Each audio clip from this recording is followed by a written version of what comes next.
Good evening, all, and welcome to the Tactical Devils.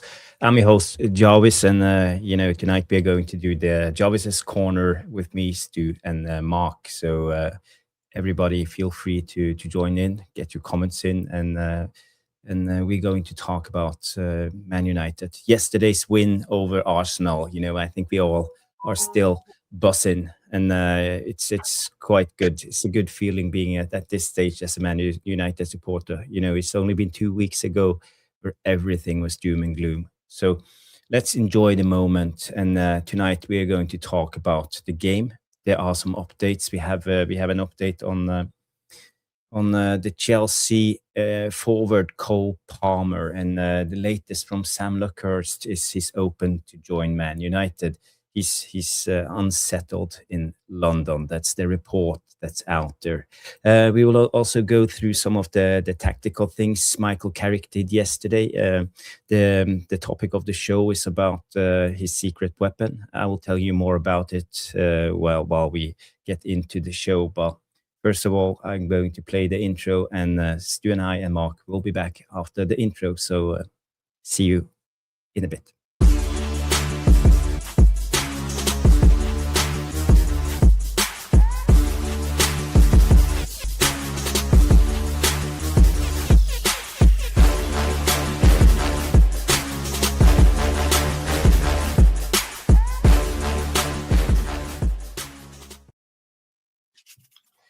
Yes, everybody, welcome to the Tactical Devils. I'm your host, Jarvis. This is Stu, and this is Mark. Everybody, welcome. We are going to talk a little bit about Man United, our favorite topic, as always. And as nerdy as we are, we want to go into every little detail, and this is what we do. I see a lot of people have tuned into the house already. I see Catherine, I see Jamie Wayne, big up Neil Driscoll, good to see you here. And we have Yabno, and I am Titanium. Thank you, everybody. And the people, get your comments in and be involved into the chat and participate into the show. So, yes, Stu, yesterday you mentioned you got an elbow in your... I did Saturday, yeah. I took one. Luckily, I didn't break my eye socket because I was a bit worried about that. But I took it here in the temple. What was going up for a header? Pretty much on the goal line, Arsenal-esque, I guess. Pretty much on the goal line, and I managed to get above him. As we were both coming back down, he kind of like swung around like that, and he caught me flush in the side of the head. And don't mind telling you, ladies and gentlemen, it fucking hurt. But me and Jarvis were wondering whether or not a shiner would appear. I got a tiny bit of darkness, and the kind of noggin is still intact. Not that it was a very wise noggin in the first place, but it's still intact. But I feel a bit better. I felt a bit rough last night, I'll be honest with you. Okay. After the show, I felt a bit rough. Went to bed, but I got up okay. No headaches, no dizziness, no blurred vision. So looks like I might have got away with one there. I'm glad to hear that you are well, Stu. You should always take care of your noggin. You got to take care of your noggin. Your noggin's the one, isn't it? It's it is. It's the only thing. So yeah, feel good. I'm glad to hear. Big up, Mark. Welcome to the show. So, how are you? And do you feel happy after the win yesterday against Arsenal? Yeah, of course. Like I said to Stu just before we started, it is becoming an everyday occurrence that we beat these big teams. But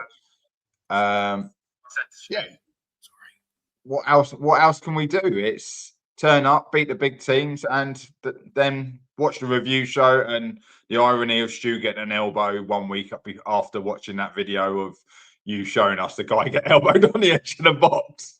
I know, amazing, isn't it? You couldn't write it, Stu. I know. I did blame you, Joe. When I was crouched down in absolute agony, I did say, that fucking Jarvis cocker, the bastard, it's his fault. He played no. So next time you watch that video clip, just imagine it's Stu's Stu's face on the end of that guy's elbow. Yeah, thanks. But no, massive game yesterday. bit like you two, I've barely come down. You know, I'm now. Yeah. Last week it was Cunha, Bruno, sure. Now it's just Bruno, Dorgu, got Dorgu in my head. I loved going into work this morning where I literally just saw the Arsenal fan and I done pure Cantona, just standing there like that. Didn't say a word for like a minute. Just stood there, arms in the air. No, didn't even need the collar job. It's just literally standing there like, come on, say something. So no, it's great. That's what we're here for, isn't it? Big games, big results like that. It is. It was a fantastic night, and it's not every time we beat Arsenal the way we. Last victory was in 2017. I believe that was the game when Paul Pogba got a red card. He played really well, scored, and we won the game 3-2. Lingard scored, I think. Yeah, if I'm right, under Jose. And De Gea was the man of the match. Yeah, and I think last time Carrick faced Arsenal, he beat Arteta, didn't he? 3-2. Done the double over him. Yeah, he has. Yeah. And by the way, Neil came in and his prediction was 2-1 to Man United. So you were close, Neil. You were close. I said 2-2. Stu was, as always, 100% correct. 3-2. Got lucky this year, haven't I? I think it was 6-1 on the odds now. So let's see. Oh, they were 6-1. Yeah. Wow, that's low, isn't it? 3-2, 6-1. But then again, Arsenal, it's really interesting because John Terry's, bragging again, isn't he, about his record at Chelsea, 15 goals. But Arsenal were looking very strong because, Gabriel was just scoring me hundreds of points. It's not hard to set pieces. No, that's right, hundreds of points, but he's not doing me so good at the moment, to be fair. So I might have to, Jarvis, actually finally mess around with my old team. I haven't changed it yet. I might have a look at it. No. But, speaking about John Terry, this came up on my Facebook feed yesterday. So it's about Premier League partnerships, duos. And if you look at the details, I don't know if you guys can see it, but Ferdinand Vidic is still on top with 70 clean sheets. And you have Gabriel Saliba with 47. And John Terry, as the guy you mentioned, and Carvalho had 46 clean sheets. So, even John Terry and Cahill, they had 38. So, John Terry wasn't bad. He wasn't too shabby. No. He's allowed to speak about centre backs. That's just my statement. I'm amazed Tyrone Mings is in there. Was Tyrone Mings on the list? Mings was in there with Ezri Konsa. Yeah. He was. You've got to remember, Mings hasn't played in over a year. That's right. Oh, really? Yeah. Interesting. Well, he ripped his hamstring and then he tried to come back and I think it went again. Yeah, so I think we're looking at a full restitching of his hamstring and things like that, proper surgery. He hasn't been the same since, has he? But you look at that, even Tarkowski and me, that's still impressive. I would say Hughes and Hangeland for Fulham. That's an impressive duo. That's Aaron Hangeland from Norway. And Aaron Hughes, I think, Irish guy. Wow. But if you look at it like this, Ferdinand and Vidic didn't play together for as many seasons as it will take Gabriel and Saliba. Look at Van Dijk. Maguire and Lindelof. That's under Ollie, wasn't it? Yeah, it would have been. Lindelof. They are 13th on the list. Jagielka and Distan. But don't forget, look, these are the games that they Van Dijk. Yeah, but look at the games. Mighty Van Dijk, best defender in the world. It's below Distan and Jagielka. Yeah, but if you look at the games that Maguire and Lindelof played, 98, kept 33. And what team they are? Yeah, it's not bad going, that.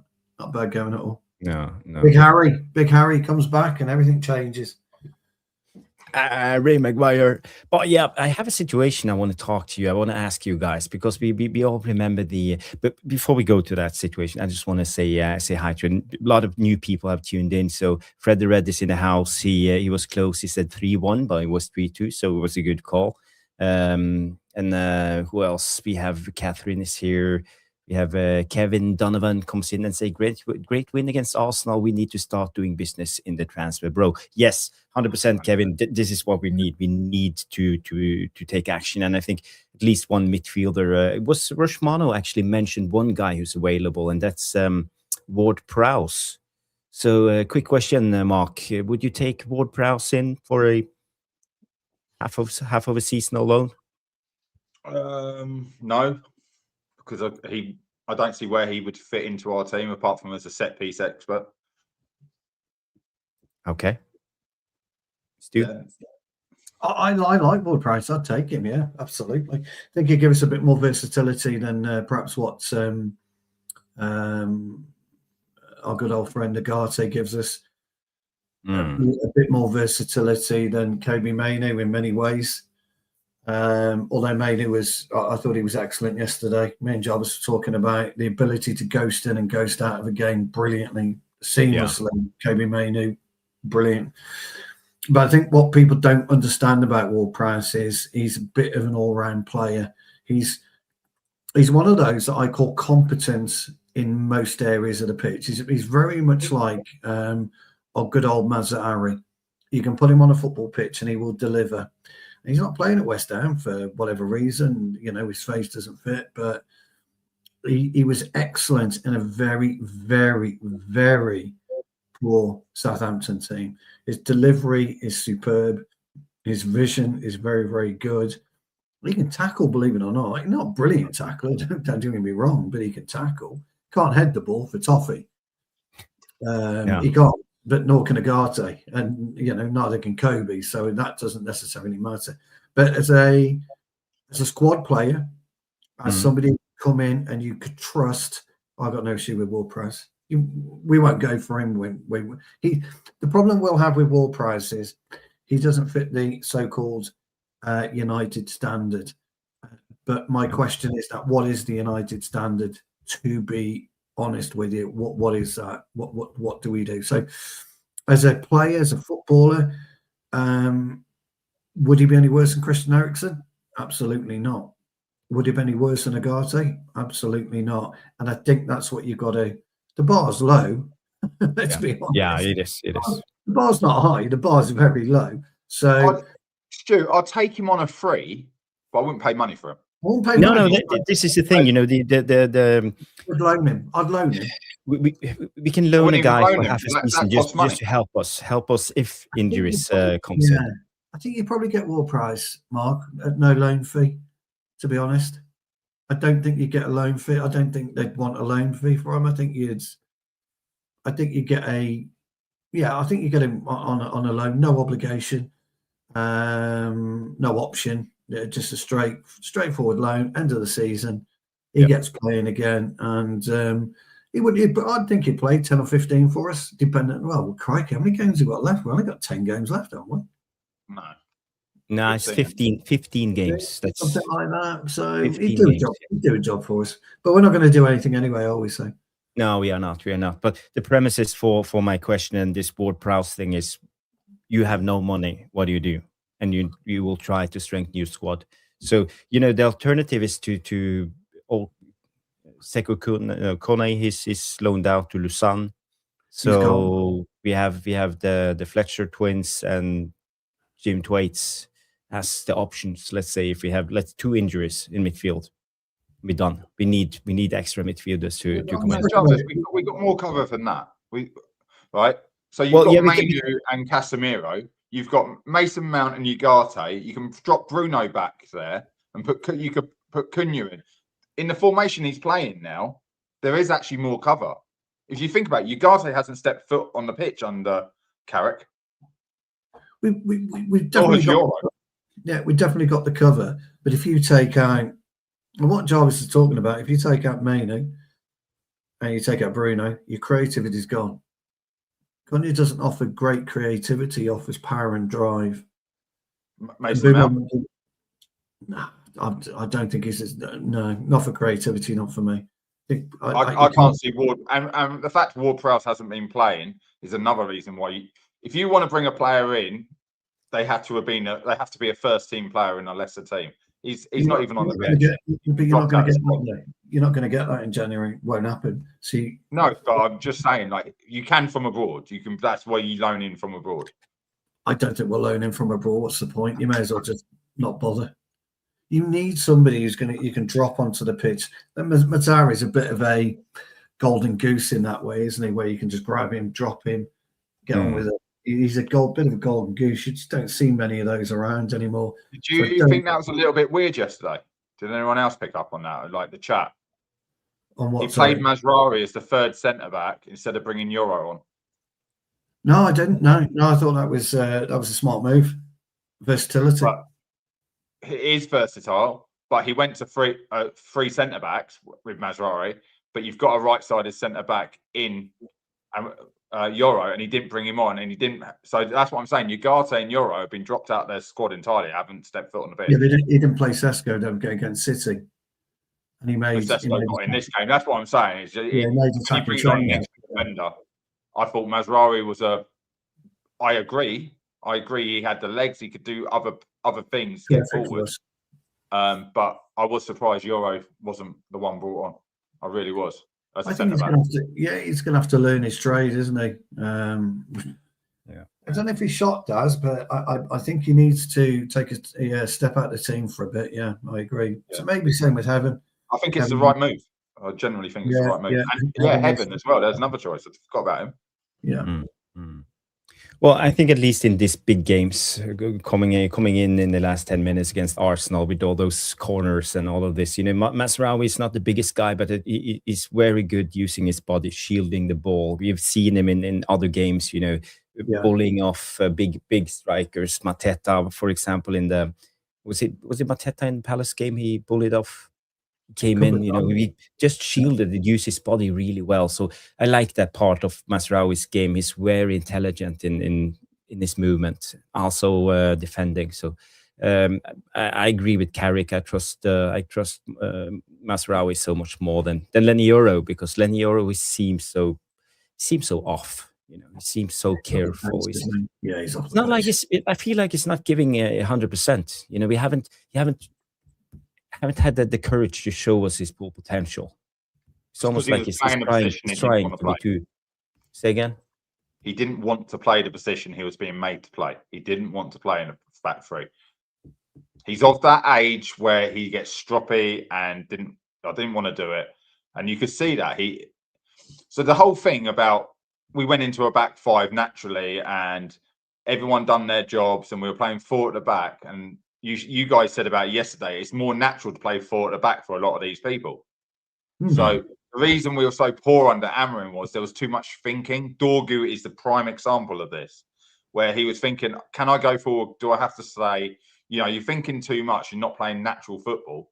I think it's the same for some of these younger players where actually, can I just play as the right centre back or the right back, because that's where I've always played and I know what I'm doing there, and that's what you bought me for. It's a mindset thing. Stu, you say, they're going to have to learn, but when you're young, definitely got to get out of that mindset. But they won't. The modern day footballers don't. They get to a certain stage now where they're told, so they believe they're excellent in that one position, but hold on, really, I could do with you here. Learn your craft. You got to learn your craft. I don't think enough players do that. I never have done, actually. I never thought enough players to do it. Going back to our good old friend Ward-Prowse, multi-footed, left-footed, right-footed, bit of vision, calm on the ball. He would add a little bit to us when we needed it, but squad player only. And I'll take him on a loan between now and the end of the season. I've got no issues with that. And I know he's old. What is he, 31? Yeah. 31. There's no age for a footballer today, 31. That's still young. Still young. Yeah. In football, in my book. Yeah. I was just curious to see James Ward-Prowse's heat map. Has he got one at the minute? There's no point looking at it because he's been left outside for West Ham this season, and that's going to massive change at 31. Not playing this season, he's basically semi-retired. Yeah, I don't think he's got a heat map at the minute, has he, Jarvis? Yeah, well, we can go back a season or two and look at it. So this is a good thing. Just find Stuart had a good heat map when he was young as well. Going back to 29 and 31, a massive difference in centre midfield. I had an amazing heat map when I was 20. I was all over the place. So there you see James Ward-Prowse's heat map. It's the 24-25 season. So yeah, he's definitely a box-to-box type of player, all over the place. So it's okay. This is an okay heat map. Let's compare him to who can we compare him to? Let's say Kobe Mainoo, for example.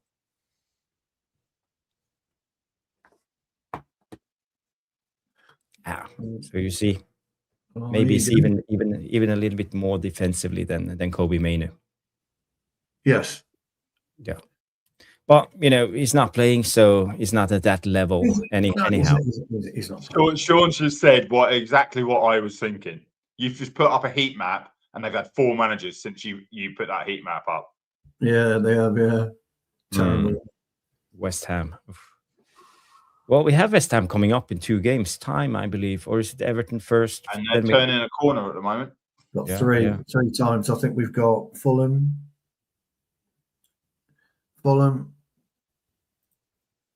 Is it Fulham Villa?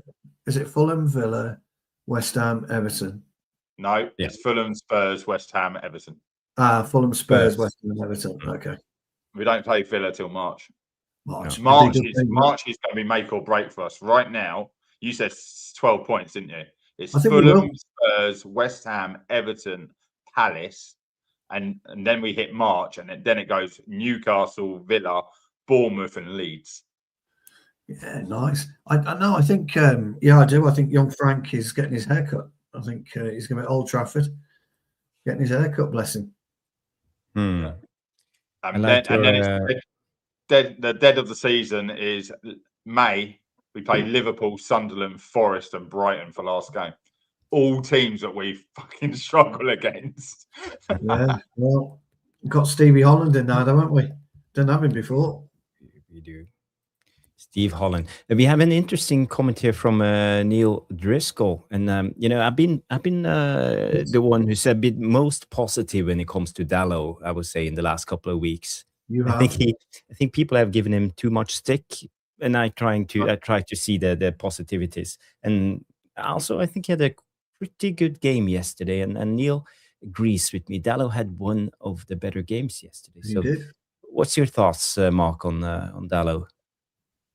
I think Dalot is a waste of a United shirt, personally. Still? Well, you rated his game yesterday, or no? They play attacks mainly down their right. So why would Dalot have had much to do in the game? Everything Arsenal do go through Saka or Maguire. So he had Dalot 100%. Mark, let's just look at it from a statistical point of view. So pass accuracy 100%, 17 out of 17 passes. That's quite good. You can't do better than that. 25 touches in attacking areas, 1 out of 1 dribble succeeded, 100%. Crosses, okay, 0%, but he only had 1. Wasn't dispossessed, by the way. Basically, what you're showing me is he barely touched the ball. So ground duels 50%, 1 out of 2. Aerial duels 1 out of 1.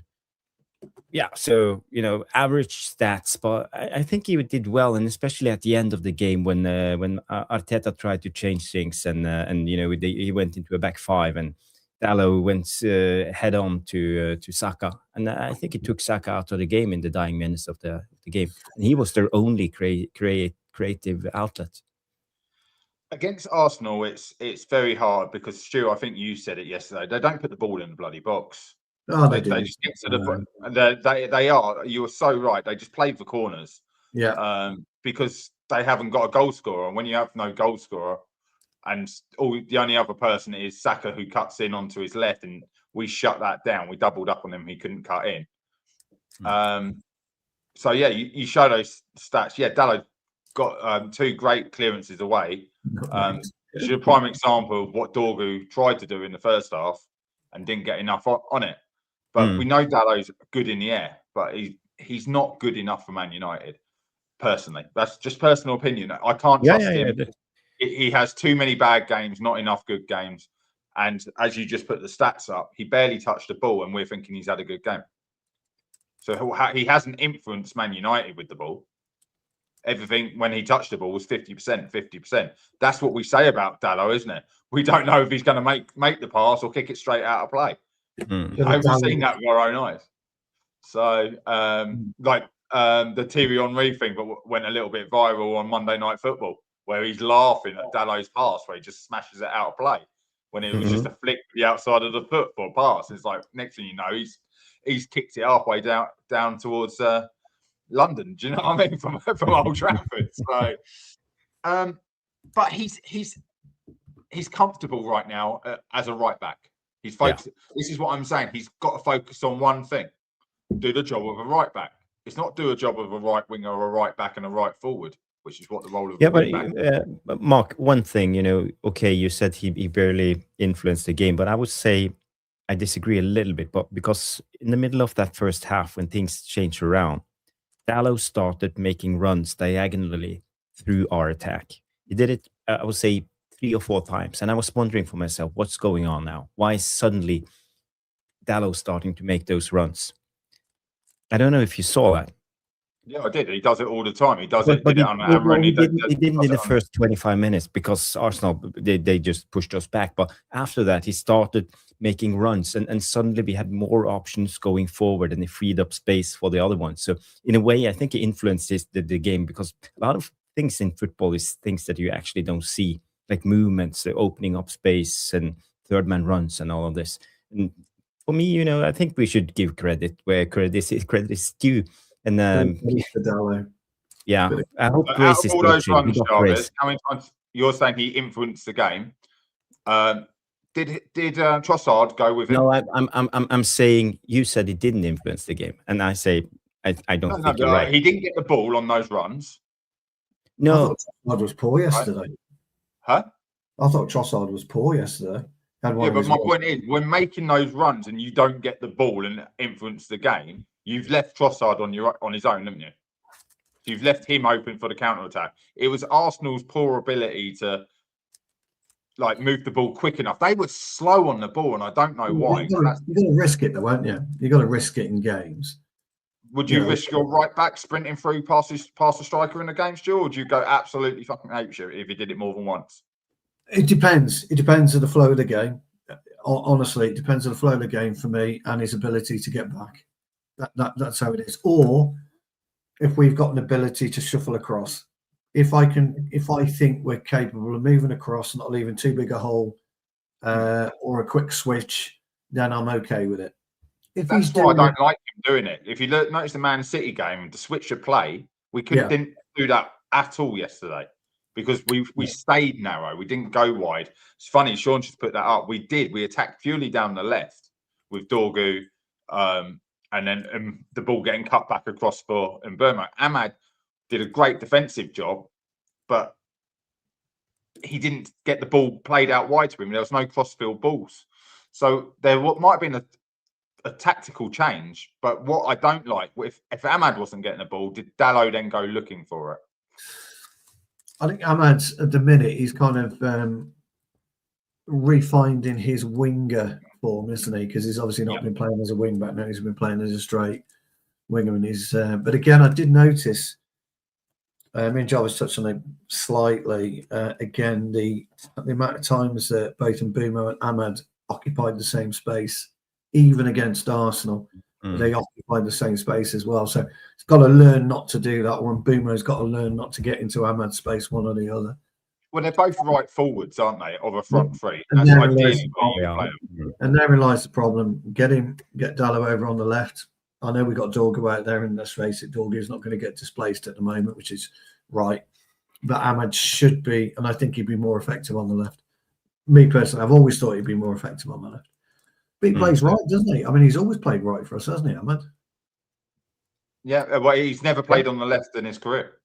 No, Nor has Mbumo. So that's where the problem is. It's we got to retrain the best asset. Well, Dorgu is the best asset. Dorgu's never really played on the left. He's also, we bought him from Lecce as a right winger.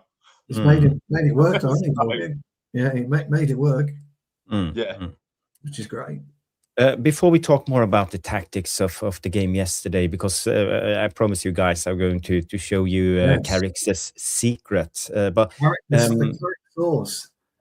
Yeah, but it's I want to keep some mystery, and so you guys keep watching. But before that, I wanna ask you a question, and it's about Maguire, because there was a handball. He went down and tried to block the shot.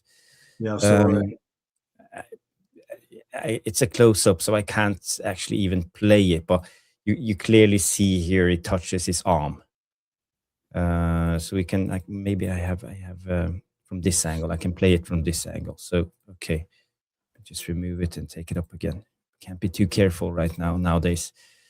So, shot goes off, and it deflects on his arm.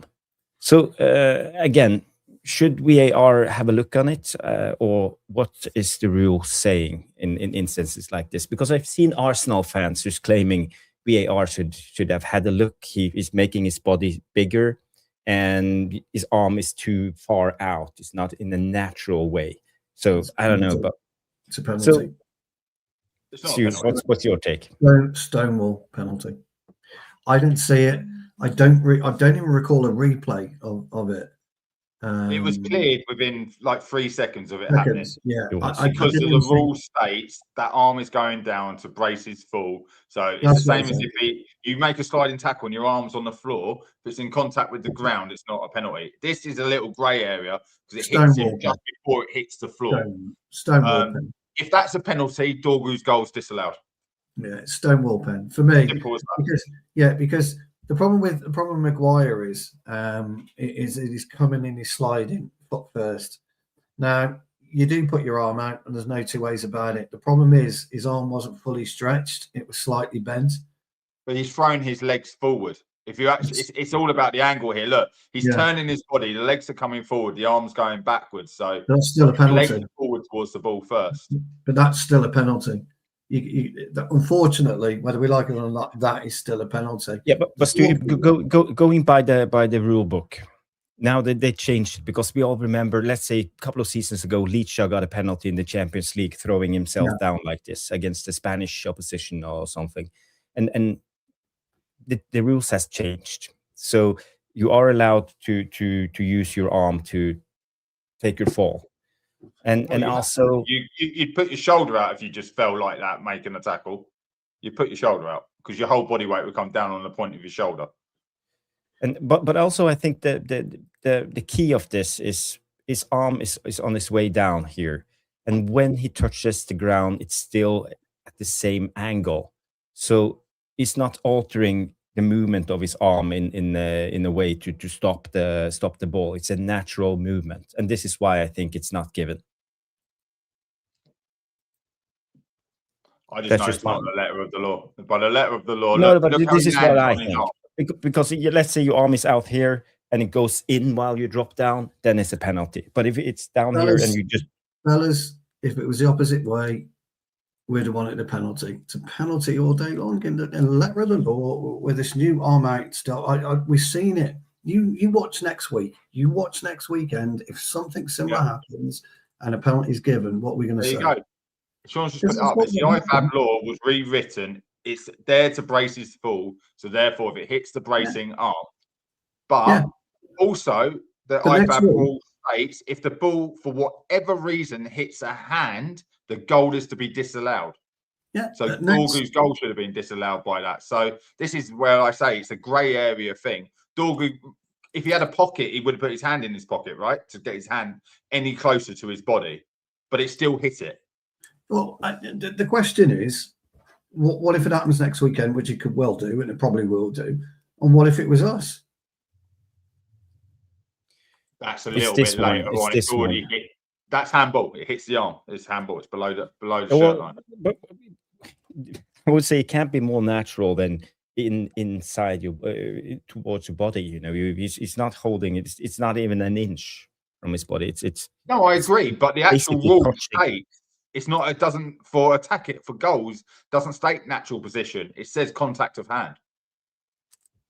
But the problem with handball is nobody knows the rules. Nobody knows it. The ref doesn't know it. Nobody knows it. I've rewritten the offside rule millions of times, the handball rule millions of times. They've rewritten the rule about scuffling in the penalty area. If you go by the letter of the law all the time, 90% of goals will be ruled out. 100%. No, I get it. Do you think I want either of them given? I'm just saying the rules are so crap nowadays. No, that's what I mean. That's my point. So my point is, and people don't agree with me, and that's absolutely fine. But I bet you 100%, if it was the other way around, we'd be screaming for a pen, number one. And number two, I bet it fucking happens over the next 3 weeks and a penalty is given. I lay money on it. It happened, I think it was 2 seasons ago. It was the Wolves, wasn't it? The player who kicked the ball up in the air, kicked it, and then it hit his arm up in the air like this, and he gave a penalty because that's not a natural position. And it's like, yeah, but he's actually kicked the ball. They then changed that rule, and we saw Martinez do it the other day where it hits his foot and then hits his arm. But that's a natural position. This is not a natural position, Jarvis. This on Dorgu, because it's an unnatural thing to try and get your arm out of the way. A natural thing is, I'm not handballed, it hits me. Maguire, if I told you, Stu, to lunge with your feet, as you're lunging your right leg forward, if you're right-footed, your left arm's going to come down to brace that fall. Oh, yeah, it does. Look, it will do, and I will do that. But the bottom line is, I've seen it given. We've all seen it given, and we've all seen it not given. And if it was us, if it was a goalkeeper, you'd say great save. Yeah, if it was us, I've got no problem with the Arsenal fans actually claiming it, because if it was us, we'd be moaning. If we hadn't got it and we were talking about it now, we'd be going absolutely ape shit. Yeah, and that's football. So, and I bet you in 2 weeks' time, I bet you any money, I really would, in 2 or 3 weeks' time, that same thing will happen and a penalty is given, because nobody knows the fucking rules. Nobody knows the rules. I totally agree. I don't even know what the offside rule is anymore. So, you know. Now, the one thing I don't know about that, and we can't tell because it's inconclusive, is did it come off Maguire's foot? And I can't tell. I don't know. I can't tell. Did Maguire put a little nick on it? And that's what. But who knows? So, like I said. So interestingly, I don't know if everyone saw this. It's one of the most controversial decisions in the AFCON. It was South Africa. Yeah, South Africa versus Egypt. Right on the edge of the box, it was the most dodgiest decision ever given because it was a clear penalty. The hand was like Maguire's. It was on the floor, and he gave a free kick. Now the hand was on the line, which is inside the box, and he gave a free kick outside the box. But it was a stonewall penalty, and then they gave a VAR view from the eagle across the field, you know, up on the mountain to try and get the decision. It needs to go back to, was it deliberate or was it not? That's what it needs to be. Is it deliberate or is it not? Have you put your fucking arm out to stop yourself falling? Or have you put your arm out to wave at the referee and it's hit you? All this unnatural position nonsense winds me up anyway. Always has done. Because what if you, you know, we've all been there. The ball comes screaming at you. You think it's going to go to your nuts. So you do that. You bend down to kind of catch it, and it kind of bounces off your stomach and hits your hand. That's effectively handball because your hands are down there. It's effectively handball. All these IFAB rules. For me, we still have arms, Stu. We still have arms on attached to our bodies. So one time or another, you know, the ball is bound to hit your arm. So it's just the way it is. But for me, I get where you're coming from, Stu. But I think the Dorgu one is not a handball, and I also think the Maguire one is not a handball. That's my ruling, according to my book. Yeah. But you know, I'm biased at Man United. Spanner in the works. Then, what about the Man City game, the Wolves? Those two you're saying aren't a penalty. Was the Wolves penalty? Was Man City should have had a penalty against Wolves? I've not seen it, but everyone's saying City should have had a spot kick. Is that correct? The arms out to the side, but he's in that natural jockeying position, arms out, which you can't jockey like this now with no arms out, and it's hit his arm, but it's a most natural position. If you've ever been taught to defend in your life, how to jockey with your arm out, like, you know, forearm out like that, arm back, and it's hit his arm. Now that's a natural position because that's a taught position as how to defend. But and the refs stick with the decision on the field. I totally agree with it. But this was the new ref, wasn't it? It was his first match, wasn't it? And he got called over to the monitor, and he said, "No, it's a natural position as he sees it." But what I'm saying is that's away from the body. That's away from the body. Technically, it's the same position, Stu. So he didn't give that one. This one weren't given. So hopefully a bit of common sense is starting to come in. If I'm falling, hopefully, I'd have loved it. Actually, Maguire had scooped it away like a goalkeeper. That'd have been fucking brilliant. And I can tell you now, John Terry must have made God knows how many handballs when he used to throw himself at the ball, doing exactly the same thing. All the time. But the problem is, it's been given already this season. That type of tackle, and it'll get given again. I guess is what I'm getting at. So I don't like the offside rules. The one against City, Bruno in particular, me and Jarvis were flabbergasted by that one. We couldn't work it out. But who was offside? You mean Cunha? Cunha, sorry, was it Cunha's one? Who was offside? Yeah, I wouldn't complain about that because we only won an FA Cup because we got a decision of someone with a size 10 against a size 9. But this is the thing. But herein lies the inconsistency of it, and that's the problem for me. And we've been so inconsistent with handballs all season, even when the IFAB changed the rules. So I'm glad we got away with it, but I wouldn't have been upset if it was given, to be honest. That's what I guess I'm saying. You wouldn't have a leg to stand on because if his hand had hit the ground, then yes, the rule's in play, right? Yeah. But he's falling, and to me, that's no different to making a low dive with you kick your legs away when you collapse. It's a low dive with your arm. So I do get it. But like I said, I don't recall them even bringing it up, Jarvis. Did they bring it up on Norwegian TV? Because they didn't mention it, did they? They didn't. No, they didn't. Gary Neville just checked and cleared within like something 3-4 like that. seconds of it. Yeah, as I say, I didn't even recall seeing it actually during the game. So, like you say, But speaking of referee decisions, there was another one that the VAR didn't look at. It was clear right away, and it was on Lisandro Martinez. On Gabriel Jesus. Red card. Absolute red card. My missus saw this. I did not see it. Which arm are you going to look at here, Jarvis?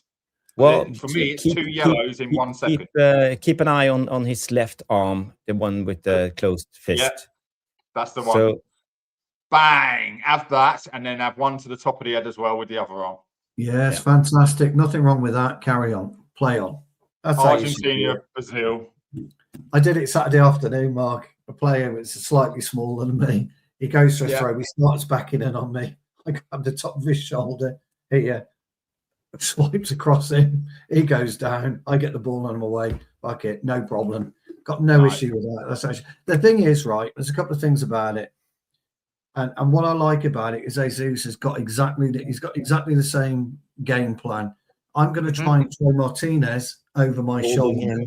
Yeah, he's got him. It's a 6-on-1. After that, you just let go. They're both at it. I've got no problem with that. It wasn't no Stu. That left arm, clenched fist, and he swings it in towards the face. Yes, that's how you do it. Yes, that's how you do it. I mean, seriously, Mark, how many times have you been clocked around? Honestly, how many times have you been clocked around the back of the skull? Oh, yeah.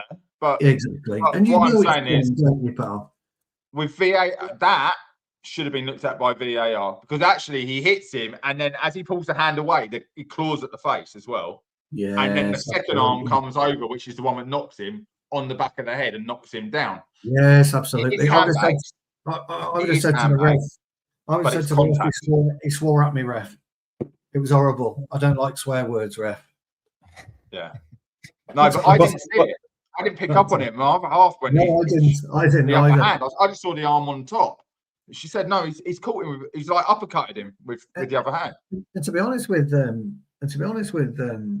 Jesus, he normally starts crying like a little girl, doesn't he? And I don't recall him rolling around moaning too much. He probably did, but I don't actually recall it. He did. Believe me, he did. Yeah, But and also there were footage after the game while the referee blew the game off, and he went directly to the referee, and he was like doing like this to him. Yes, I fantastic. was too busy watching Saliba crying at Maguire. I was watching Gabriel crying. That's what I was. Was it Gabriel? Watching. Oh, Gabriel did Maguire pick up and put in his pocket? Oh no, Saliba.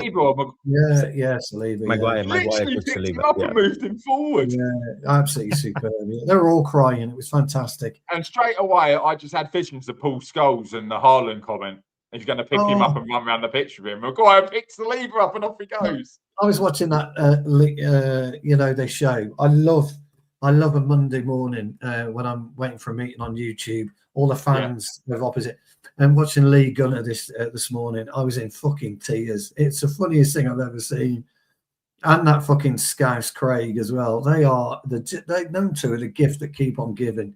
They're just so funny. Absolutely funny. Ty was crying like a little girl as well, wasn't he? It's so funny. I really, really enjoy it. But I think Saeed Jarvis was in with was it that character they called Turkish or something like that? And he was winding. Saeed was winding him up big time. I honestly thought Saeed was going to get clocked. He was that angry. It was so funny. Honestly. I do love stuff like that. But we can, I think we can conclude, because we got to remember a lot of these games we sit there and complain about the referees. It's why always us against Man United. But we caught a break this time in a couple of situations. Could have given a penalty on Maguire, could have given a handball on Dorgu, could have given a red card to Martinez.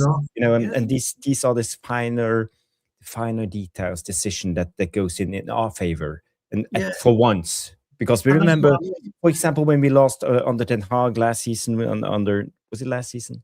We lost against Arsenal, and Højlund was dropped in the ground by Gabriel. Was disallowed an offside that no one could see on Højlund. So again, we lost to Arsenal beginning of, was it Ten Hag's first season when he was given offside? Anthony was pulled around as well, wasn't he, in the penalty area? It was terrible. We've never had any look at the Emirates. So, like I say, to me, if it had been given, I was, okay, whatever. But it wasn't, so we should be happy. But I bet you in 2 weeks' time, I bet you throughout the Premier League, that will something very, very similar, and it's likely to be here, isn't it? It's likely to be here where he gets caught. It'll be given, because that's what they do. Yeah. But you're right about the Jarvis. Actually, good to see that the ref didn't capitulate in such a close game, and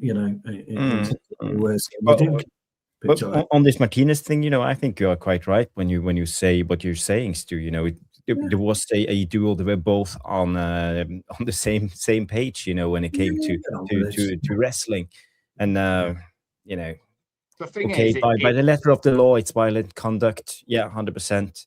But he didn't give it. So no, he didn't give it. Yeah. I was going to say, the thing is, it was because it was a high-profile game. If you notice, all this season, actually, in a high-profile game, they're letting physical contact go. And they're trying to more, aren't they? Yeah, but it screws you when you play. Now we had it let go at City. If you look at some of those close-up of Martinez on Haaland, it's a fucking foul. He's got his arms wrapped around him and wrestling, pulling his shirt, pulling him out the way to get past him. Technically, that's a foul in most places on the pitch. But I love it. It's old school shoe. It's what we grew up doing. That kind of thing. Get out the fucking way. But then we'll have that against City. We've had it against Arsenal. We'll go play Fulham and they'll all get blown. Yes, that is the problem. So it's not like it's coming back into football. It's just the high profile games. And that this is where they're relying, going, well, if it was a foul or in the box or whatever, I've got VAR to back me up. But if it's a 3 o'clock kickoff, they just blow up every 2 seconds. And how many 3 o'clock kickoffs do you see finish at 5 past 5 now? because you get 10 minutes plus all the time, all the added on time, time. all the time. So, Barry scored again. Jarvis, he popped in the equaliser again. He popped in the equaliser. Legend, Wow. legend. The big club's going to be after Barry next season. Get him at Old Trafford. He can hold the Everton ball. will say 100 million. Come on, give it. Yeah, we'll take him. We'll take him all day long. What a player! What a player! So 1-1 leads. Okay. It's That's good. good for us. It's good. Everton. Everton is. Everton are just Leeds will nosing probably on. stay up now. They're doing well. Everton and Leeds will probably stay up. Yeah, Everton will stay up. Leeds. Guys, we saw Dorgu scoring a screamer yesterday. I can bring it up, and we can just show the goal. He bounces a couple of times, and boom, there you go. It was a magnificent goal, and we all celebrate like mad. I couldn't even believe my eyes what actually happened. And Dorgu, he's such a humble guy, and he works hard, and he has some special abilities, when it comes to football because his physique. But I found a video of Dorgu doing training. This is a private footage from his coach, and let me just see if I can get it up. It has to load. It's from I found it on X. It's from Frank Fan. So.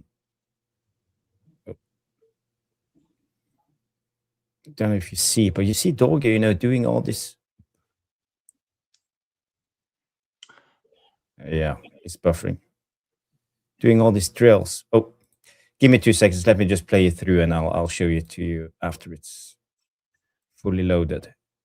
He does a lot of extra sessions. So in the summer, he was doing extra sessions with a very high profile coach as well. Funny enough, he does the sessions with his brother.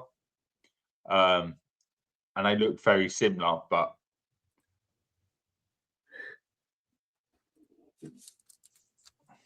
so again, you can recognize the goal. Yes. So for me, it's not a coincidence. This is what you get by extra training. Do this 10,000 times, and suddenly you can do it in a game. You act on instinct. Yeah. Question is though, why is he not doing it at Carrington? What is it suddenly all about where all these players have got extra coaches, personal coaches, and that? I think it probably derived from COVID, I'm guessing. Stu, no, this is in an off season. This isn't recent. This is before the season started, I would have said. Or when we've had the breaks in the game, obviously. I'd have done it at Carrington.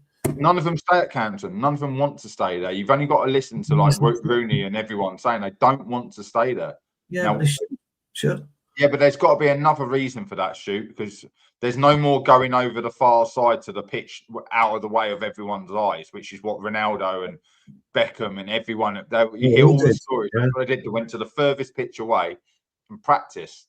They're obviously not capable of doing that now. There's cameras everywhere. Everything's being watched. So bugger off somewhere else local and do some sessions with another coach.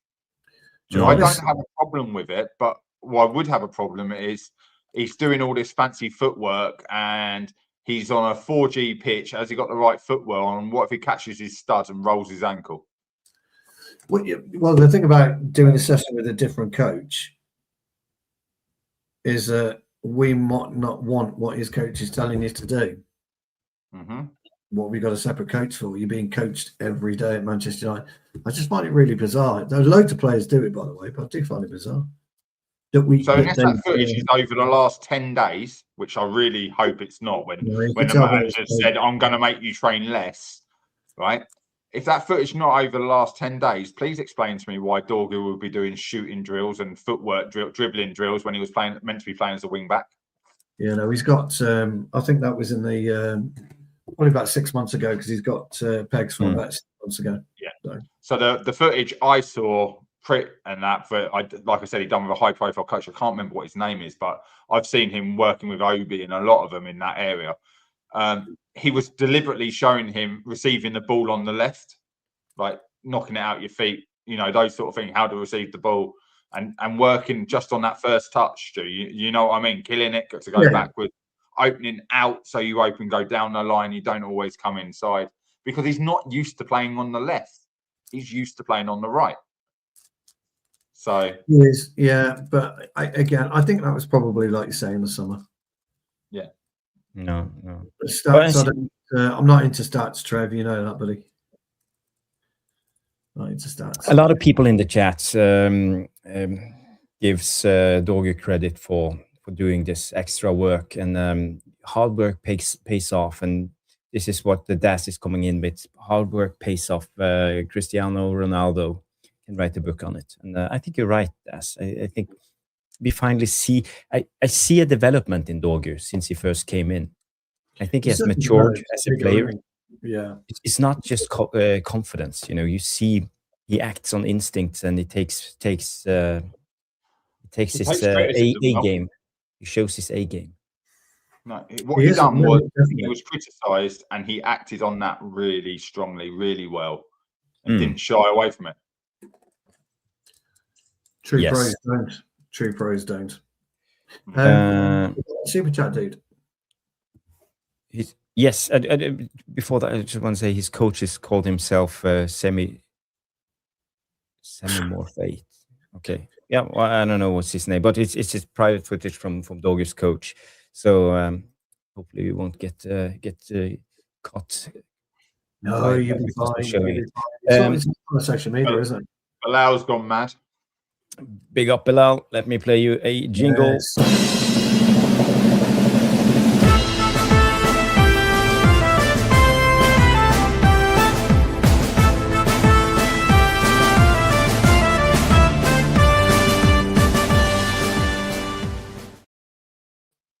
Extra 5 notes. Yes, the answer to that is no. No. Not a hope in hell. We should, but not a hope in hell. So Bilal comes in and say, I think I know the answer to this. Will we sign anyone? Mark?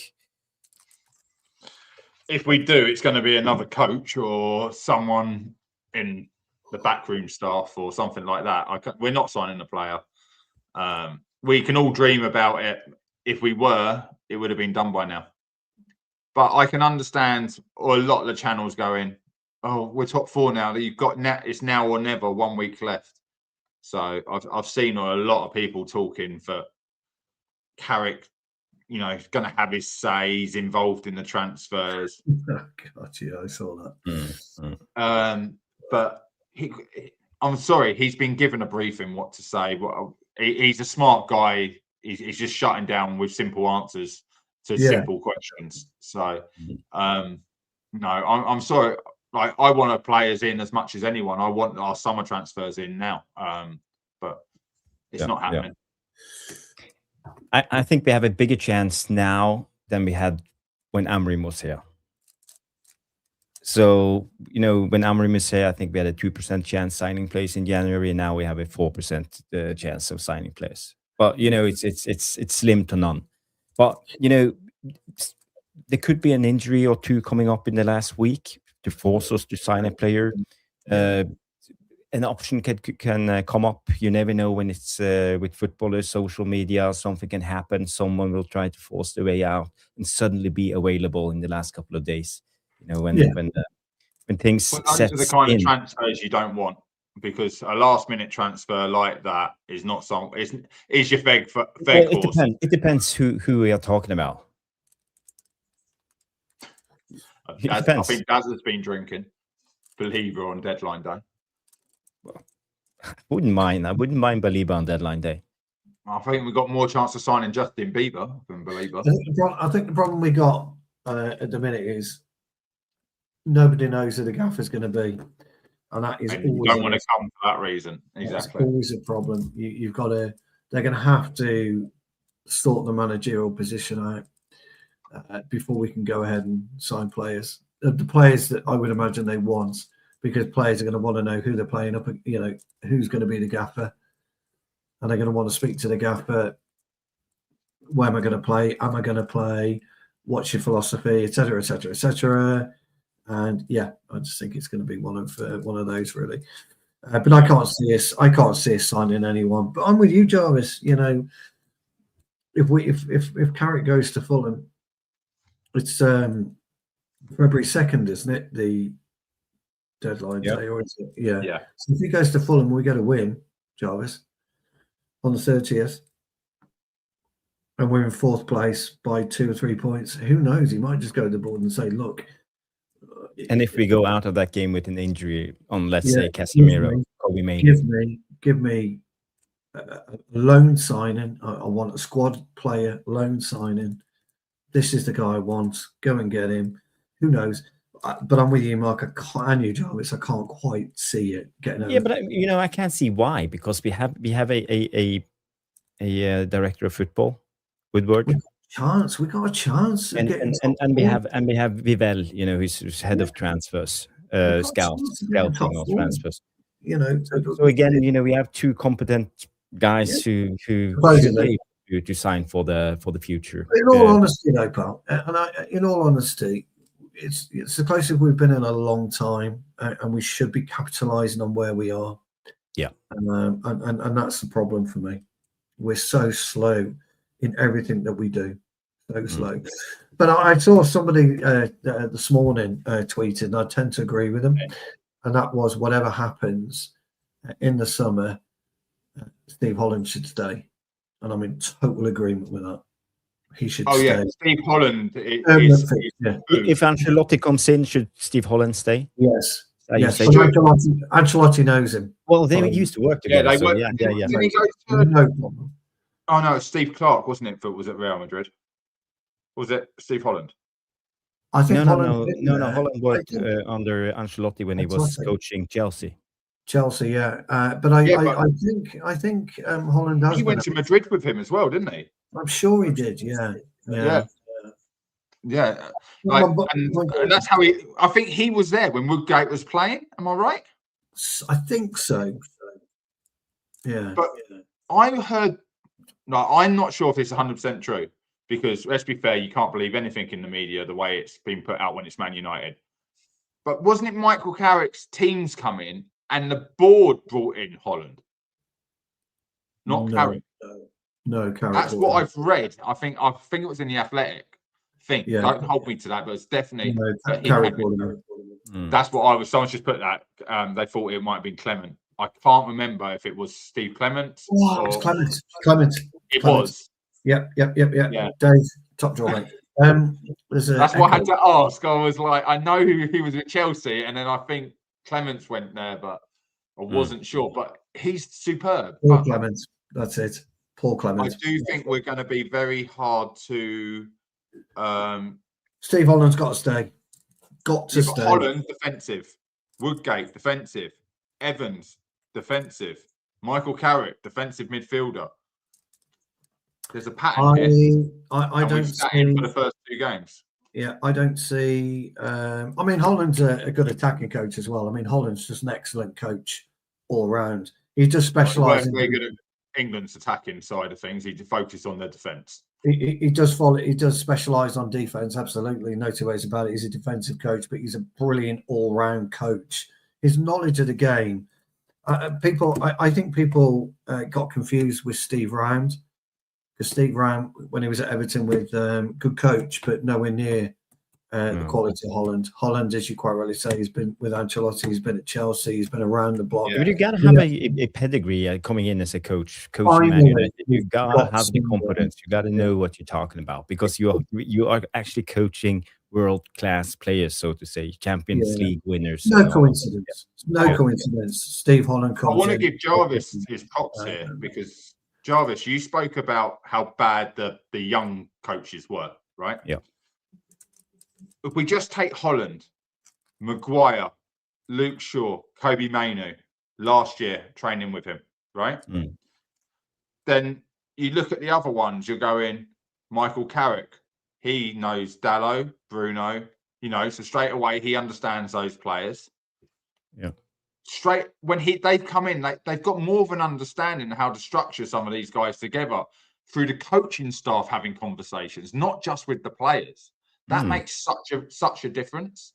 The thing is, though, Carrick can come in on a Monday morning, say hello to the lads, go off and do his media duties, his whatever else has to do, leave him to it.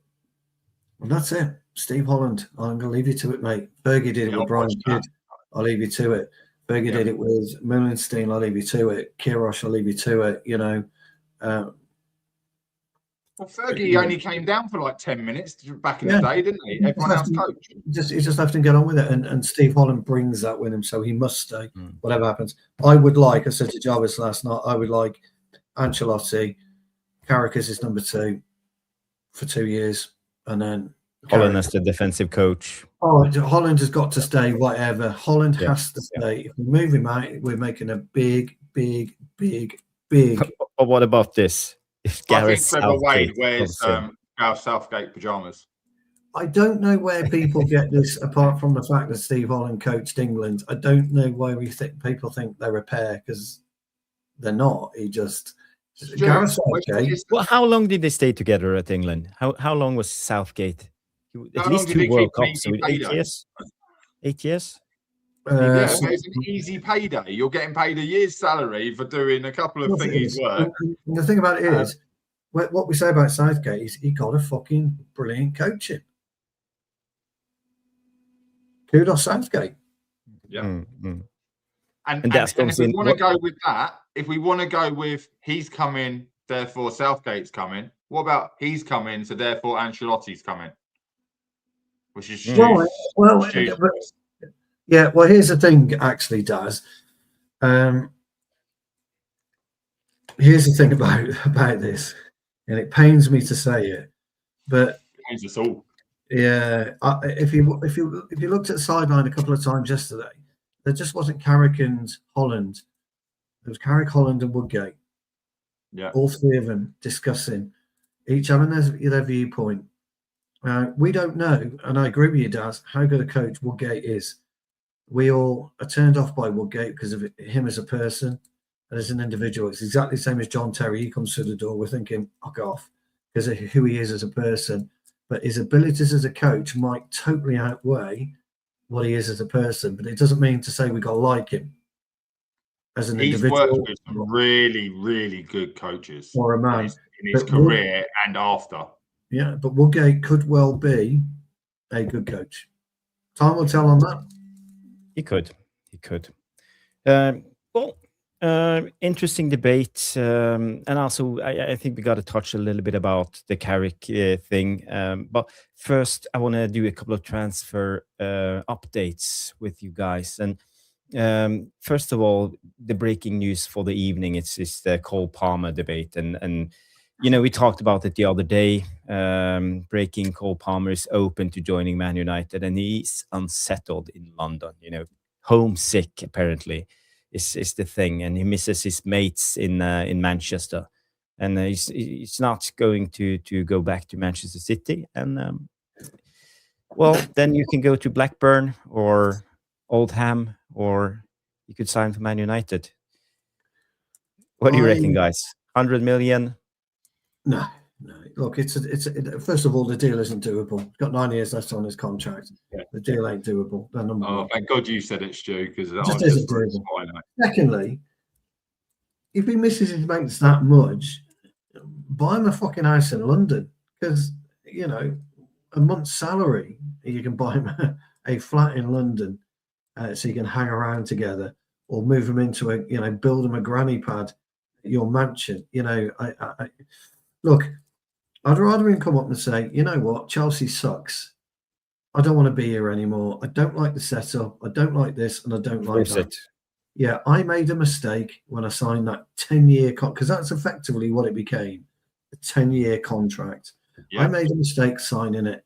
I didn't realise that as soon as I signed it, I would be absolutely hung out to dry here the Cole Palmer deal, Mark, is exactly the same as the Neymar deal, but without the finances involved up front.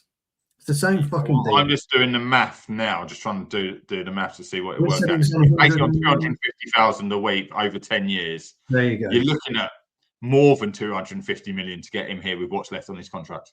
Yeah, There but you you go. can't amortize it over 10 years. It's 5 years, so you got to just add in 5 No, years. he has a Because Chelsea, 10-year the amortization for Chelsea for the FFP and stuff like that.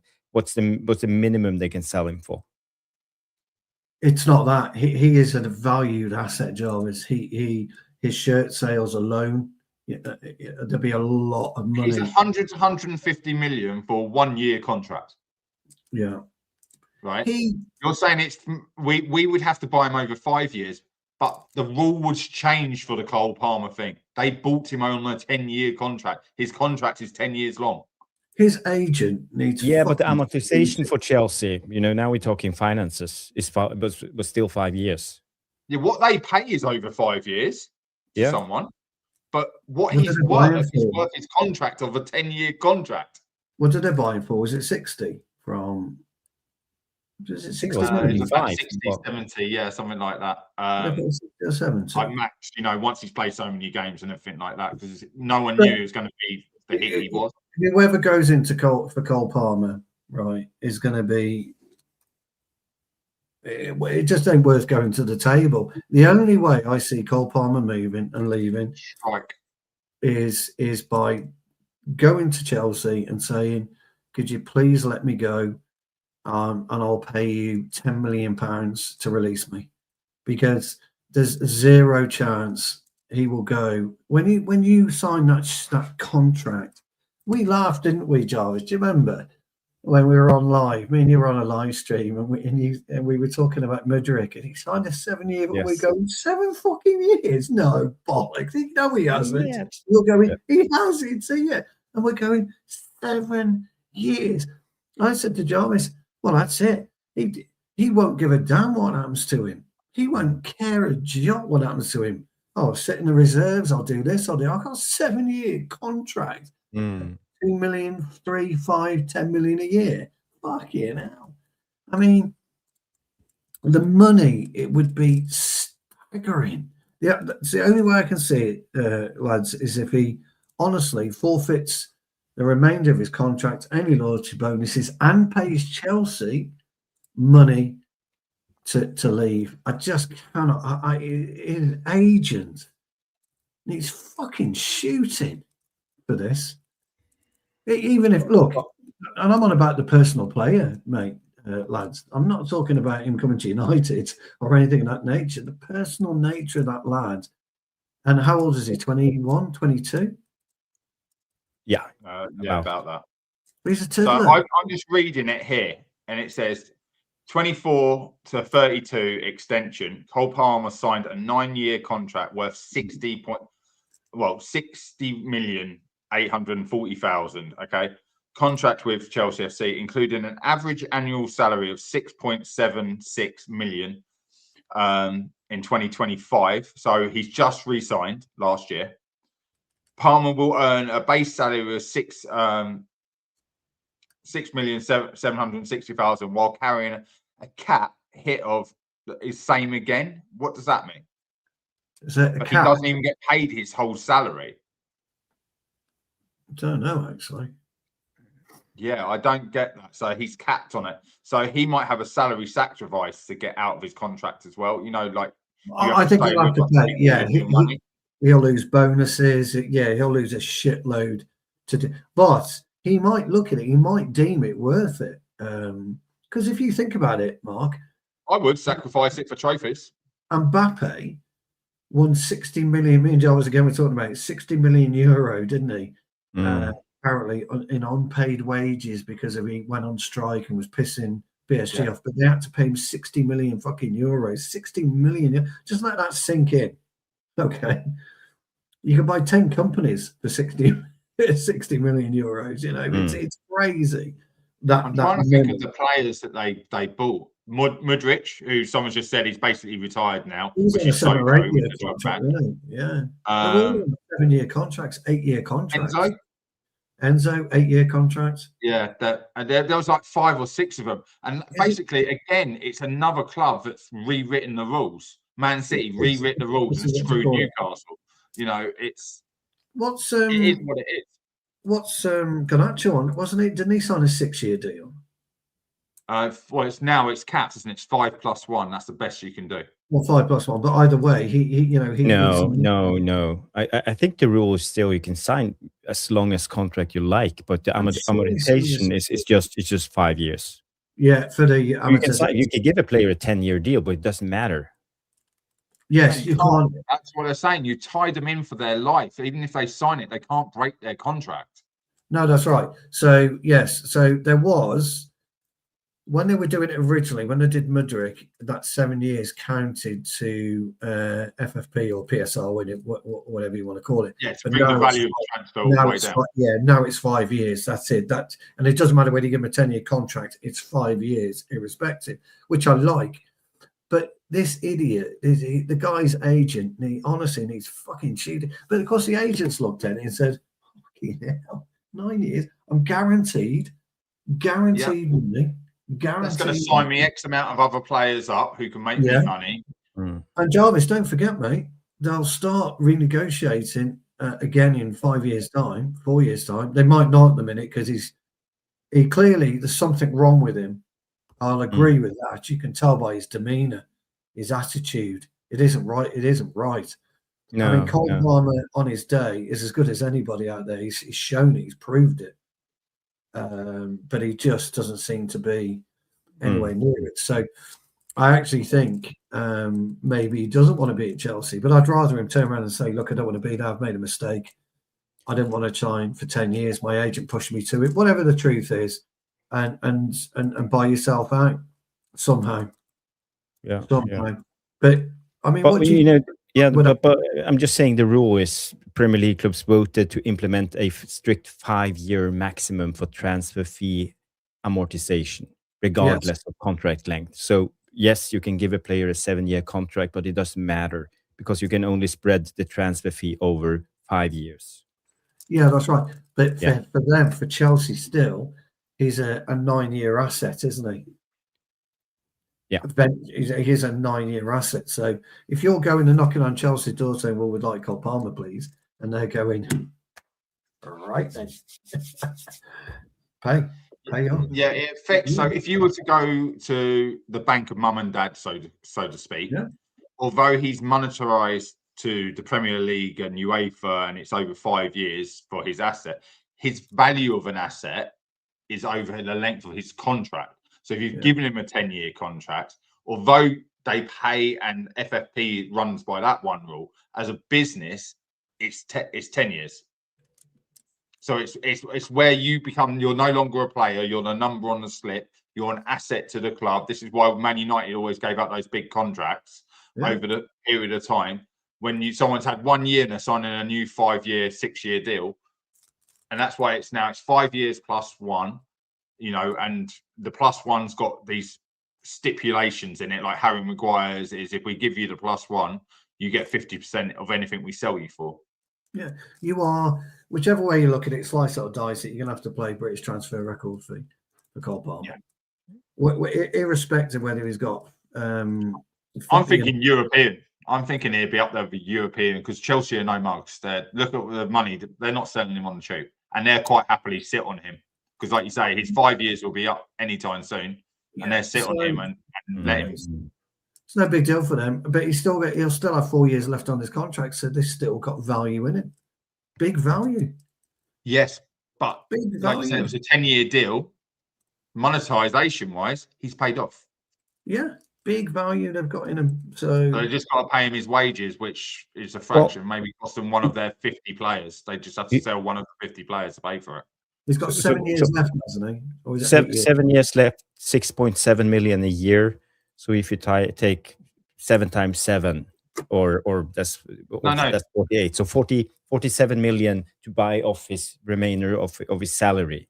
He's got 7 years left, but what I'm saying is to Chelsea, he's already played for what they paid it. The monetization was over 5 years. How many years has he been there? 3? Yeah, so he's got 2 years left. He's got 2 years and they cleared it. But they've still got to fork out 45 million quid. 49 million quid. And that's where you go on strike and you go to court of arbitration. They won't let me leave. Plus bonuses, plus this, plus that. See you later, Bilal. He's got a lot left, so you're gonna have to break the British transfer record for him. It was a anyway. 40 million deal, 40 million pound deal with Chelsea and Manchester City. By the way, Yeah, with add-ons. Like he triggered all his add-ons because he outperformed what anyone thought he was going to do. You know, Cole no, Palmer. it was well, according to Google, then 40 million potentially rising to 2.5 million in add-ons. So 42.5. Yeah, according to Google. Maybe it's not, but it's. I thought it was more than that. I thought it was like 20 million add-ons and things like that. So let's say if you divide it by 5, it's 8.5 million plus 6.7, and then you time it with let's say 7. So the valuation should be around about 100 millions. Well, if he, I mean, yeah, exactly, because if he stayed up to the basically, if you just do the math, 100 million, yeah. So in that case, then it's going to be 120, isn't it? Yeah, I because think they probably want a little bit extra. They're going to want profit because you know they're going to have to pay him 50 million anyway, plus add-ons and bonuses and all that kind of stuff that he's getting. So yeah. So the way I always see this is how we look at Bruno. Because let's be fair, if we're buying Palmer, we're replacing Bruno. Yeah, it's that simple swap. Yeah, because Palmer's coming in to replace Bruno. But who would Chelsea? How much would they have to spend to replace Cole Palmer? Oh, 120 mil. They paid 102 for Enzo. So I think their starting price, asking price, it will get knocked down, will be 200 million. Because where's their profit if they got to spend 120 on a player? They'll never ask 200 million for him. He ain't worth that. Nowhere near. Declan Rice, Casado. Yeah, but Rice, look at what people have already gone for. Yeah, but Rice went Chelsea bought most of them. Yeah, Rice went for 100. No, the what's the club record in the UK? It's 112, isn't it? Yeah, Chelsea broke it twice for 2 Brighton players. Yeah, but don't forget Liverpool paid 112 or 115. He's the top for Wirtz. Wirtz is the top at 150. Yeah. So 120 is the point for Cole Palmer. That's where it'll be. And we don't need to be doing that because if we go in with there, what are you going to do with everything else that we need? So wages. We've got wages, blah, blah, blah. But we're talking about we want Elliot Anderson, we want Balaby, we want this, we want that. Well, we ain't got the money. That's 500 million. Elliot Anderson, 120. Yeah, exactly. I told you, you're buying him in the summer, it could go up to 150 as a good World Cup. Exactly. Because of that. And that's where Palmer's going to be. That's why I'm saying 200. And also, if you're looking at our transfer, he won't go to the World Cup, though, will he, at the minute, Palmer? Not now. He won't. I don't think he'll go. Currently, yeah, but still a Chelsea still a couple of months left. Chance. Yeah. But I don't see the deal being done. Too much money for me. 200 million, I think it's a loss. But I'm not saying maybe what he goes for. I'm saying that's what I feel Chelsea would ask for to start with. Yeah. Because same as Brighton are asking for 100, 120 for Balaby, he's not worth that. Okay. So I've seen I'm just saying. I've seen Wharton. That's quite a steady link, that is. Yeah. Well, Gahey was off the table for us when Liverpool were about to buy him as well. And who's he signed for? I'm not sure really Wharton's good. I'm not really sure I'd go for Wharton anyway. Speaking of Crystal Palace players, someone we have to get. Palace is falling apart. And Nottingham Forest is making a 35 million bid for Crystal Palace striker Jean-Philippe Mateta, but they value Mateta for 40 million. And Palace must also line up a replacement with Wolves' Jürgen Strand Larsen as an option. I saw that. Yeah. So I'm all over like this for United. I think Mateta fits us perfect. I think that's probably exactly what we need up front. But I like the way we're playing at the moment. He wouldn't fit into how we're playing at the moment. No, he wouldn't. No. I did see that, Jamie, about Wharton. I think that's a good shout, that is. I think that's a deal that Liverpool will want to do. But again, that might depend on whether they keep Slot in position or not. Although all the Scouse fans are crying. I'm laughing at those as well. It's the funniest thing ever, isn't it? Slot's got to go. He's rubbish. He's got to go. Fantastic. Everyone else is falling apart from Man United for once. It's great. Well, Palace is struggling now. They have lost Gahey. They are about to lose Wharton in the summer, and now Mateta goes. Steve Parish, an abysmal. So, and Glasner is apparently leaving. You know, Why If you would he look at stay? who they've lost in the Oh. last 2 seasons, Charles, No. 2/3 seasons, it's Semenyo. horrendous. Oh, It is it's horrendous. horrendous. Anderson, not Gahey, Eze, Mateta, we had him in. Who's the one who went to Bayern Munich? I can't remember his name. Elise. Elise, yeah. And then Walton goes. That's half of your best ever. Starting 11. Terrible what's happening at Palace at the minute. It's just such I can a shame. see Henderson going to someone next. Jordan Henderson, Thingy Henderson. He'd be good for Newcastle, he would. Ideal for Newcastle. But they've got, to be fair though, they've got Ramsdale, haven't they? Yes. I think he's all right. Yeah, Ramsdale. he played well against us. He did, yeah. But he's Pope's back in, isn't he? So interesting. But Newcastle also now, I read some rumors, are going for a Man United linked midfielder, Mark's big favorite, Ederson from Atalanta. They are trying their best to sign him, and maybe we will be snubbed. He will not be an option for us. What's your thoughts on Ederson maybe going to Newcastle now? I don't see how he fits in there. So you obviously got Tonioli. Ederson plays the same role. Yeah, he's not going to displace finale.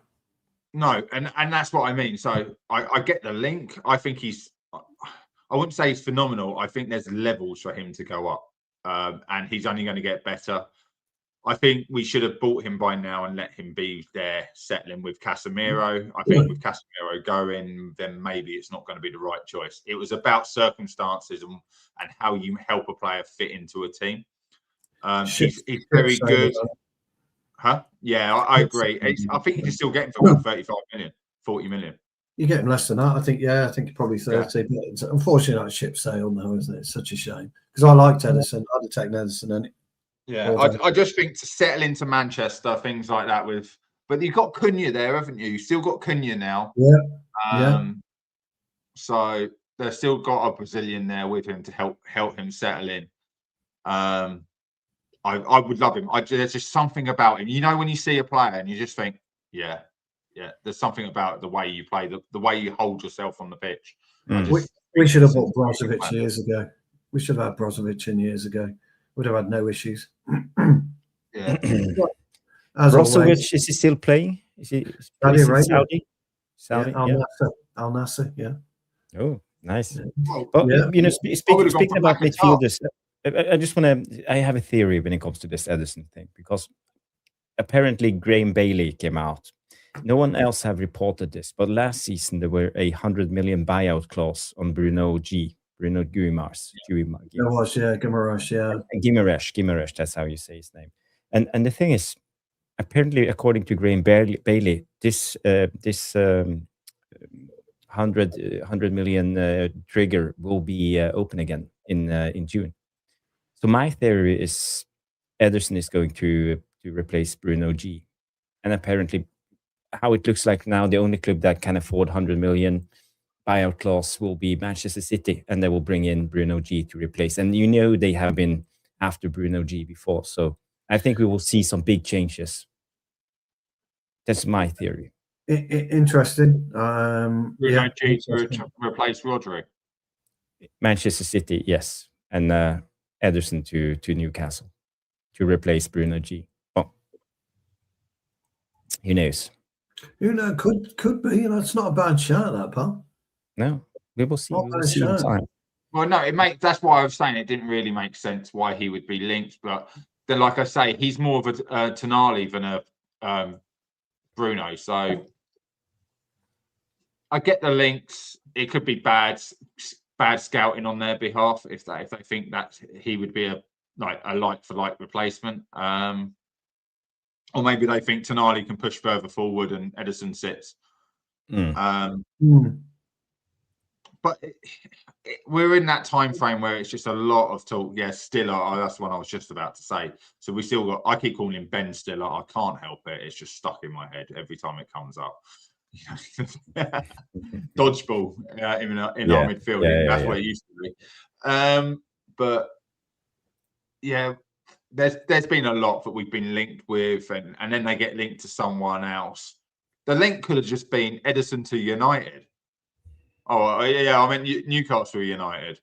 We all know about the Man City player who thought he was signing for United in Robinho. Yeah. So, like, there's only one United in football. Robinho, he got for But at the playing. same time, there's only one team in Manchester in football as well. So people do get confused. Where's Sir Alex? Robinho said, isn't he? Where's Sir Alex? I thought he was going to come in to meet me. Yeah. So I don't know. It's a good question. It's a good question. Edison's got everything, I think, to translate to the Premier League. And I don't think it'll take him long to get up to the speed of the Premier League. But his teammate is who we've been linked with, isn't it? The striker. Yes, the Atalanta striker. What's his name? Well, Atalanta only sell one player a season. Yeah. So. Interesting. But yes, Trevor, I always have a theory. So sometimes they are a little bit wild. And I'm not, by all means, not Einstein. That's not a bad theory, though, Pop. Not a bad theory, though. Well, that's why we're here, to speculate. Well, I've got a speculation for a striker for Man United. Thiago. All right. I'm not a fan, to be fair. He's done all right this season, but I don't know. I'm not a fan. I'd have Barry. If you wanted to go two up top, Thiago and Mbumo, I'd have Barry up there all day long. He's the man. Go and get him. I don't think we'd have a hold-up striker if we're going to play attacking football because we've never had it. Yeah, go get him. He's the one. He's the only one for us. Premier League experience. How many goals is Thiago do we have this season? 15 plus already. He's done all right this season. Yeah, Thiago. Yes. 16 goals in 23 matches. Yeah, he's done all right. Yeah. He's done fine. Stats. He's no Barry. But he's come from nowhere. He's no Barry, though, Java. He's no Barry. He doesn't hold the ball. No, but he's a big guy and he's all right. Brazilian. Plays for Brentford. He's Premier League proven. He's only 24, so he fits the bill. He's a tiddler. He's a tiddler. But I don't see us going for it, to be honest. But we can't. We don't need to. We don't need him. We've got to sort our midfield out. Sort your midfield out first. We've done our striker elements. Do the midfield next. Then you do your defense. So we must concentrate in the middle of the park. I do agree on that. You have all these ideas and see people, because someone's going to buy him from Brentford. Brentford know it. If he continues and hits 20 something in 40, 20 goals in 38 games, say for the league, he's getting bought by someone else to move up the league. Yeah. And we shouldn't miss out on that kind of player because that's always been us. You're going to Villa. But we have to buy two midfielders in the summer. Yeah. We have to. If it costs us 300 million, it costs us 300 million. You're going to Villa. Thiago. I think because I think Villa are going to finish second or win it. I think he'll end up with Villa. Perfect for Villa. Emery written all over him. Thiago. Really, really solid. Okay. I promise you guys. We wanted to talk about the tactics, but I want to bring up this first and say thank you to 21st Century Vampire. He gave us a donation in the non-live section after yesterday's show. Came in with 300 rupees, saying, "Stu, you grumpy old man, downplaying assist, eh?" On a serious note, I'm buzzing, guys. Feels good to be a United fan again. Great show as usual, guys. Glory, glory, Man United. So thank you so much, 21st Century Vampire, for donating. Love your message. Love your message. Thanks for the donation, but love your message. I am as grumpy as it gets, fella. But he's still not wrong. Because I listened to him downplaying the assist, and I'm of the same mindset. What is a fucking assist these days? I passed him the ball. He beat 10 players and scored, so I'm getting the assist. You do get the assist on that, actually. I know. It's not an assist, guys. You can take this and live your life to this if you've got kids. An assist is a one-touch or two-touch finish. If they have to beat a player, you did not assist them. The best one for me is when, and you get this all over the place, somebody crosses it in, it comes off your shoulder, and he gets the header and he pops it in. I got the fucking assist. Where's my... And the worst part is, these fucking players are getting assist bonuses. What the... I know. I got a bonus for an assist. So somebody throws their elbow, their shoulder in. Hopefully, ball will ricochet off. You pop it in, Mark, and I'm going, cheers, mate. That's $1,000 for me. Thank you. And just because it clipped my shoulder. My brother, when he writes down every assist for the players when he's coaching, right? And I'm like, he's just fucking hoofed it. It's gone through and someone's scored. That is not an assist. That's a clearance. It's never in a million years. You want a slide rule ball. Even that, is just, ultimate. Oh, anyway.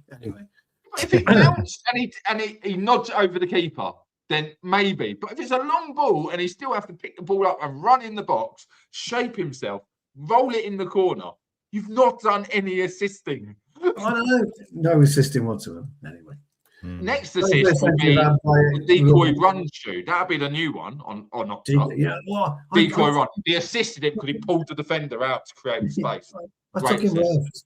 Can I get a bonus for that? I took him left. Well, what about? Hold on. I moved from there to there. Surely I get a bonus for that. I mean, I dragged the player away. Yeah. Do I get a bonus or what? Yeah. Guys, on the corner. Time out. I want to say hi to Ender Madness coming in. He's still bossing after yesterday. Always an optimist when it comes to Man United. He say, we are the Reds. We are the Reds. We are the Reds. We are the Reds. Yes, we are the Reds, 100%. And Trevor also comes in with an assist on us. An assist is an assist. Yeah. It's about right. Big up, Trev. But this was the situation we were talking about yesterday, and Stu didn't want to give Bruno any credit for this. So Dorgu gives the ball to Bruno. Bruno gives. Yes. So it goes there, it goes back again to Bruno, and back again, and Dorgu sets his run and scores the goal. So I think that's a valid assist. It's not the prettiest, but I think he did something to deserve credit. Even on that one, right? Bruno pops agreed, but then Dorgu juggles it 3 times. Yeah, agreed. So it's not an instant hit. And then Bruno's going assist. Dorgu scores assisted by Bruno Fernandes. I'm thinking, what part did he actually? I'm sorry, I don't care how many are in the chat. This doesn't count. It's 2-1, Jarvis. Me and Stu are in agreement here. That is not an assist. He's had to flick it up, not hit his hand. Flick it over and then volley with it outside of his left foot over the top of the keeper and in. That's just pure genius. Like, the finish is genius. There is no assist to that. That is all him. Absolutely funny. It is funny. The old assist is quite funny, though, isn't it? Okay, so guys, I want to run this through you two guys when it comes to the tactics on yesterday's game, because we saw this, especially in the second half, something happened, and I drew out something here, and I think you know where I'm going at, and you could also see all of these players tucking in, and a lot of the long balls from Lammens went directly to Dorgu.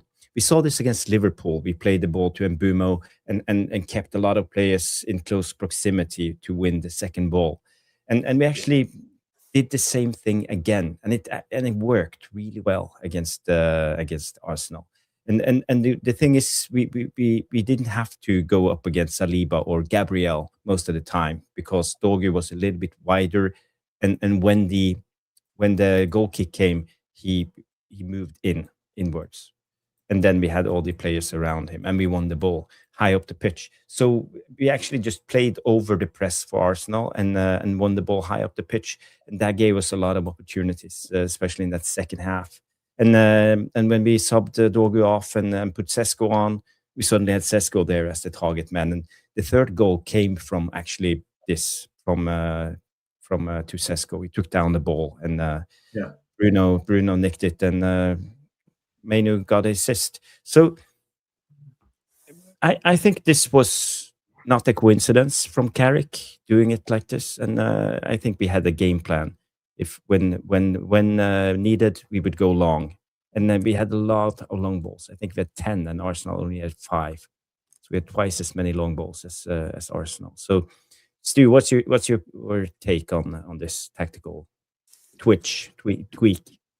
It's Louis van Gaal-esque is what it is, because if you go back to Van Gaal, he claims he invented that pocket, and that pocket never existed prior to Louis van Gaal coming to Manchester United.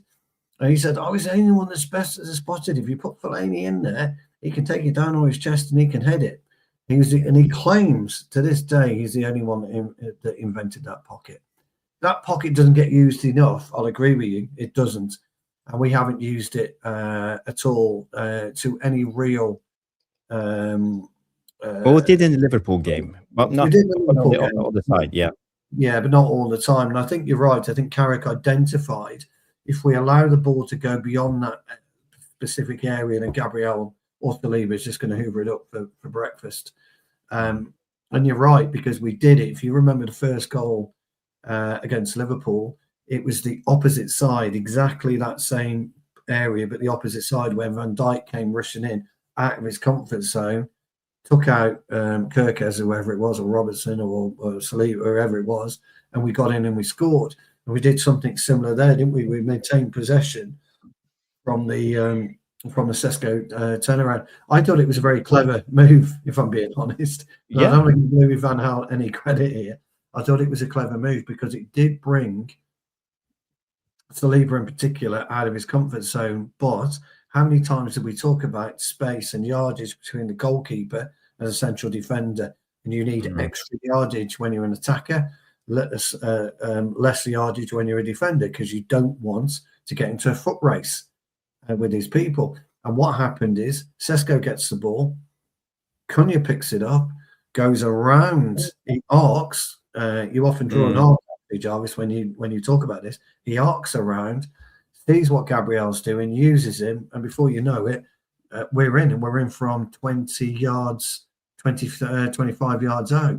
We're not having to penetrate the goal. So it's a very, very deliberate and very clever piece of attacking. So thank you, Sir Louis van Gaal. But I'm going to give Steve Holland the credit for noticing that one. Okay. But no, it's true. It's a very well worked. And Arteta, by the way, he had no answer for it. But I have to protest a little bit when it comes to this, because Hjalmar Almin, he beats me to it. But Egil Drillo Olsen, the guy who used to coach Wimbledon, the Norwegian national coach, they called him the mad professor. He used that pocket all the time for Norway, and that's how we bumped both England and Holland in the qualification for the World Cup in 1994. And there were two players involved in this play. The one was the old Liverpool fullback Bjørneby, Stig Inge Bjørneby. I don't know if you remember him. Yeah. And on the receiving end, they had this guy. I don't know if any of you remember him. Jostein Flo, yes, of course. Jostein Flo. He's a tall guy. But he was Flo's bigger brother, isn't he? Older brother. He is. The Chelsea Flo. Jarvis, rumour has it that Egil Olsen, he actually found Steve Holland's playbook, and he got that from Steve Holland. So he didn't come up with it by himself. Steve Holland came up with it originally, and Egil Olsen found that. And then... Well, can I just educate all of you? It's all Johan Cruyff. The pocket was Johan Cruyff. That's what he built the whole Ajax thing around and took to Barcelona, was finding the pockets. That's because he used to operate in that pocket himself all the time. Yeah. That's what he was the first person coaching it constantly. Yeah, but Louis van Gaal then saw the tapes of Egil Olsen. He claimed he found it for Michael Carrick. And then Steve Holland says, hold on, I come up with that in the 80s. Use this. This will work. What, like Pep Guardiola's the god, but he's playing. Oh, fucking hell, the Messiah. Yeah. Yeah, and whose football is he playing? Johan Cruyff's. Johan Cruyff's the fucking Messiah. He saw Jordi Cruyff on the overlap when they had him on, and he was talking about the cutbacks and get to the byline and runners and just keep the ball in the back and things like that. It's been going on for years. It has, yeah. But this is the evidence. This is Jostein Flo heading the cross from the shift from Stig Inge Bjørneby. Always. After he punched the player on the floor. And we had midfielders. We played with the midfield five, and three of them was always constantly running box to box. And the number one was Ivan Leonardsen, the guy who I played for remember. He Liverpool. was tiny though, wasn't he? He was tiny, but he can run. He could He could run. really It was nice. a machine. He could run all day, all night long, 24/7. So Anyway, who remembers that ombre football? Not many people. I bet you remember that. Yeah, no, that I was a remember, great one. yeah. Great ones. Yeah, it was. That was when you didn't have branding and have to train with your own ball. So if you're sponsored by Umbro, you had Umbro. Yeah. Sponsored by Adidas, you had Adidas. Adidas, yeah. Yeah. Did I just use the Tango in the 80s? Yeah. So I remember that because it was the ball everywhere when we were in like Euro 96 and things because it was the Umbro ball for England. But going back to that tactic, going back to what we did well. Yeah. It's old school Wimbledon. It's when they had a Dennis White, people like that. As the player goes up, you back into him and you make sure he doesn't get a good header. It drops short. You pick up the second ball. It's nothing new. In fact, it's so old. It's retro. Do you know what I mean? It's yeah. back into him. I'm not going to beat him. I'm in Bumo. I'm 5'4" and he's 6'6". You know, I'm not beating him in the air, so I'm going to back into him. I'm not going to let him have an easy header. I'm not going to let him get up and get a perfect thing, but I'm not going to flip him over the top. It's going to drop short, and we're going to pick up the second ball. We've been doing this all season. This with the long throws and all the more direct football. For me, it's just common sense against you. Do you not think it's the one thing you want to go through the player? The rules say you can't shove him out the right, head it. I remember that Norwegian. I remember that Norwegian side a lot because I used to love international football anyway. At that time, I was watching football. We all were, weren't we? But that particular time, and this is why, and this is by the way, guys, and Mark, and I know you'll agree with me here. This is why I hate modernism in football because football wasn't invented Sunday. We didn't get it just didn't get invented. That pocket's been there for fucking decades, centuries, you know. And as Mark pointed out, you know, Maradona used to pop up in those areas as well. If you remember, when he wasn't taking it deep, he would pop up in those areas. But the thing about Carrick is he knew how to exploit Saliba and Gabriel, and I think that's the key element to this. It's exploitation of the centre halves. Now, do you remember when I was saying to you before we beat Liverpool 2-1, Jarvis, if we occupy Van Dijk, we'll beat Liverpool? Because it's turned out to be that way, hasn't it? Even Bournemouth occupied Van Dijk and he fucked up on Saturday, didn't he? I mean, the greatest defender of all time, you know, because we occupied him. But what Carrick did and what that area does, and Mark's exactly right, you can back into a player and you're not going to cause a free kick in the area. It's not going to drop. He won't drop there because if he loses that physical battle, chances are you're in. So what Carrick did well was bring Saliba out of his comfort zone. I'd hate to have been there, by the way, as a centre-half. I wouldn't have wanted to go up against you, Mark, in that position as a centre-half. I'm miles away from fucking goal. All you need is a bad contact on the back of the other player, and you're on the deck, and they've spun you, and they're in. Yeah, or you've wrestled me out of the way. So it was, you know, and Arteta's not had that this season, have they? You know, how many times have we been on here and say you've seen Gabriel and Saliba again, and I'm doing this because Gabriel's scored me about 40 fucking points by himself. He scored, you know, no yellow cards, clean sheet. Now all of a sudden, we spotted a weakness, and we did spot that weakness. All joking aside, whether it was, you know, Van Gaal or whatever, it doesn't really matter. That hasn't been used, you know, for a long time in the Premier League. And so, yeah, I totally agree. I think it was. Well, I felt we tried it against City, and Jarvis, you kept saying, "How is that not a foul? How is that not a foul?" Ake pushed in the back. Stu, that's the only way to deal with it. Someone's back in you. Yeah. That's why it wasn't a foul. It's not a foul because you're backing into the player. So he's allowed to create space. He hasn't shoved him forward. He's got two hands in the back, created his space, and he's jumped vertically up. He's not jumped forward. He's not put hands on the top. So it's two hands, smaller player, bang, header. But what you're talking about there, done that yesterday, we don't get some of those breaks. Correct. But what you're talking about there, Jarvis, is the nod down or the knockdown and the way that Cunha, and I think, was it Was it Bruno? Was it Cunha, Bruno? I can't quite remember the exact phase of play. No, the last goal. Yeah. The last guy it popped to Mainu, then Bruno. Mainu, then sorry. I have the goals, so we can have a look at it. But yeah, can we? I just want to say one thing when it comes to an underrated skill that you see from one player on our team, and that's Kobe Mainu. He's not the type of midfielder you see go in tackles and all of this, but he's very good winning the ball because he understands he needs to get control on his man before he controls the ball. And he always leans into the guy and sticks out his foot. So he leans into the guy and then controls the ball with his foot Balance. all the time. And this little detail gives him that extra yard of space, that extra half of second to do his magic. And for me, I still can't believe, sorry, Grace, that Amorim fooled us all and made us believe that Mainu was a Finnish player, because he's not. Well spotted. Over the most miles over the last two games. But yes, and it's difficult to mark against that, my old mate. What you were talking about there, it's about foot plantation, getting his balance, strength, to be able to then manoeuvre. Yeah, well spotted. It's very futsal. You back into the player, and then you can soul roll the ball left or right, whichever way he pins you. You can roll off of him and go the other way, so you can roll the ball. Yeah. So this is the situation. It's a long ball coming in from Lammens. You don't see the ball in this picture, but it comes here, lands on Sesko. But you can also spot a lot of players around in this area. You have Bruno, you have Mainu, you have Cunha. Is that Ahmad? Was that Cunha? Ahmad is here, yeah. So we have Cunha, Mbumo.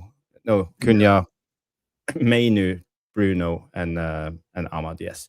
So again, you see the Arsenal players, and I think it's Saliba going into this duel against Sesko. But Sesko is doing the old Fellaini thing. He just takes it down on his chest. So let's see. The ball comes down. And if you pay attention, go 2 seconds back. Let's go here. You see Sesko getting control on his man before the ball comes down. You see he looks over his shoulder. We are talking about this instance here. He looks over his shoulder, so he's fully aware where Saliba is. He sees his coming. He sees his jump. So he goes in and stops the momentum of Saliba, so he can't jump and win that duel. He takes the man first and then receives the ball. So there's small, finer details in this.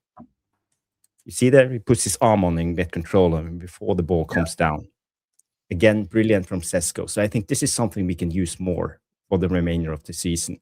And now, when we are pressed, chuck in Sesko, play it long. It will work every time.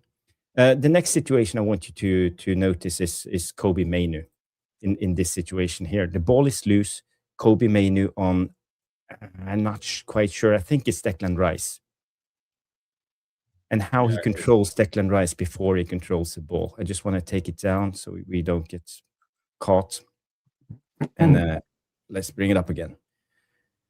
So look at Kobe Mainu now. Did you see that little details too? Just bumped into Declan Rice. Yeah. Right there.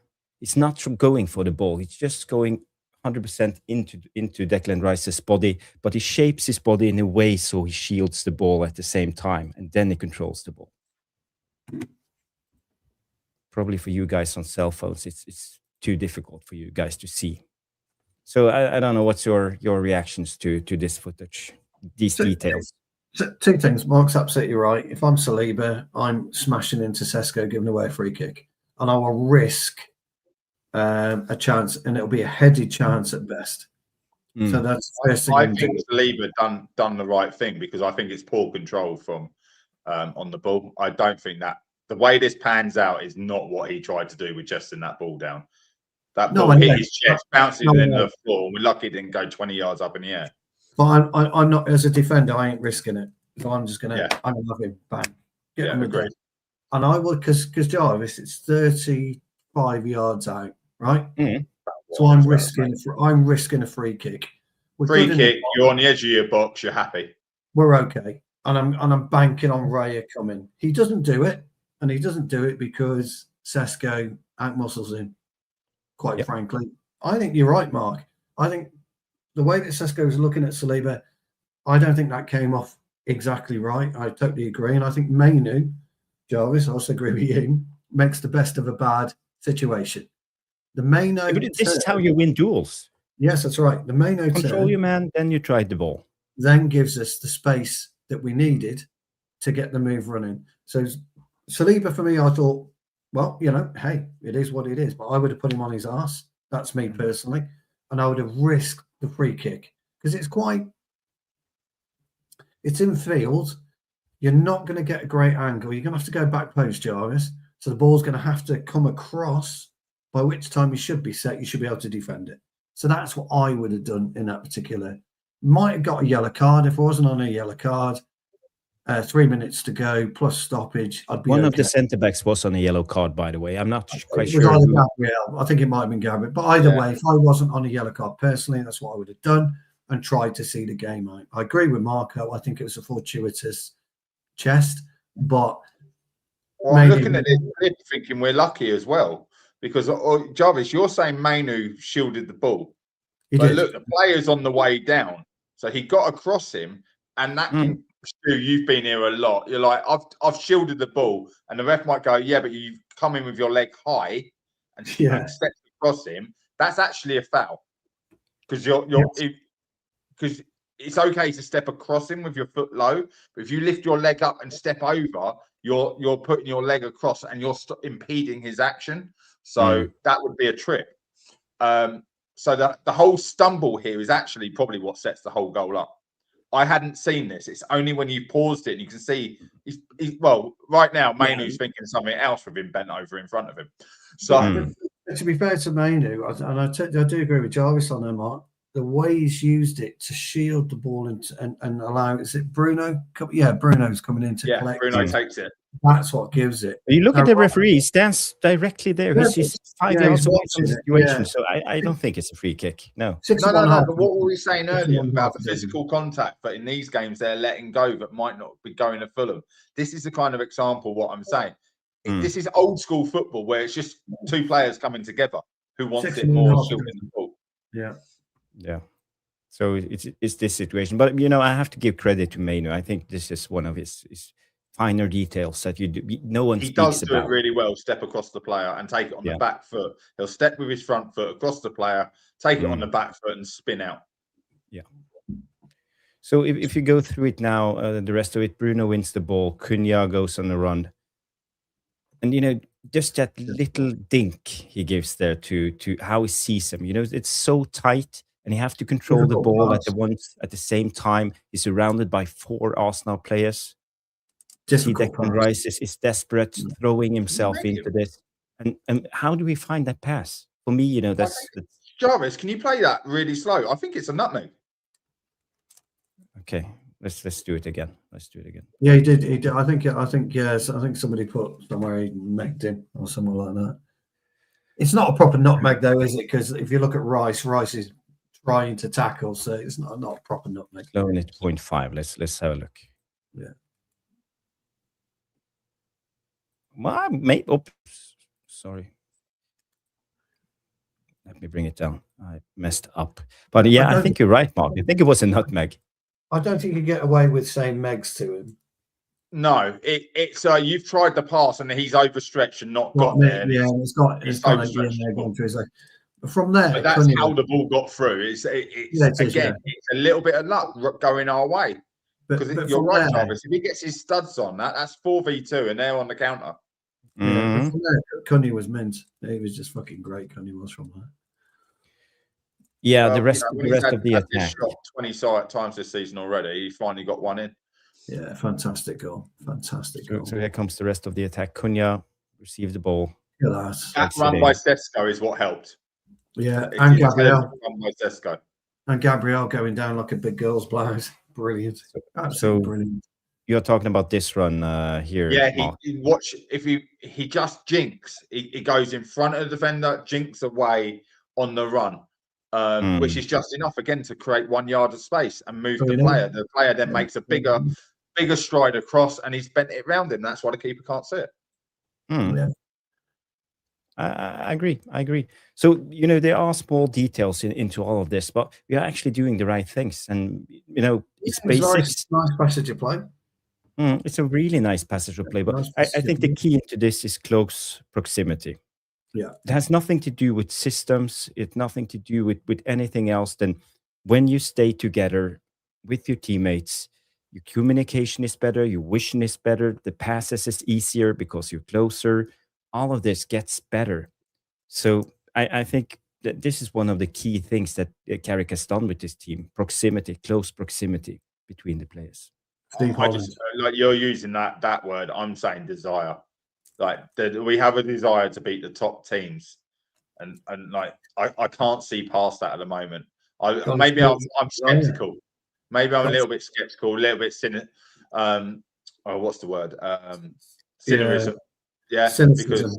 Because it is. Arsenal are attacking. You've got to be close. They're going to pop on you, and it's not about stopping the ball going in the net. It's about getting on the attack. Yeah. So, gents, it is 11. Almost 11. Yes, we could. Do we have 5 minutes for a couple of questions? Yes, we got time. Yes, we've definitely got time. Very good. Very nice. I love okay, guys. I love the Q&A. I love it. Get your questions in. I will play the Q&A jingle. And by the way, people, while this jingle is running, do me a favor. Smash the like. We need more likes. Get us up to 60 likes. We are on 53 at the moment. So 7 more. 7 more, 60 guys. likes. Come on. Smash the like.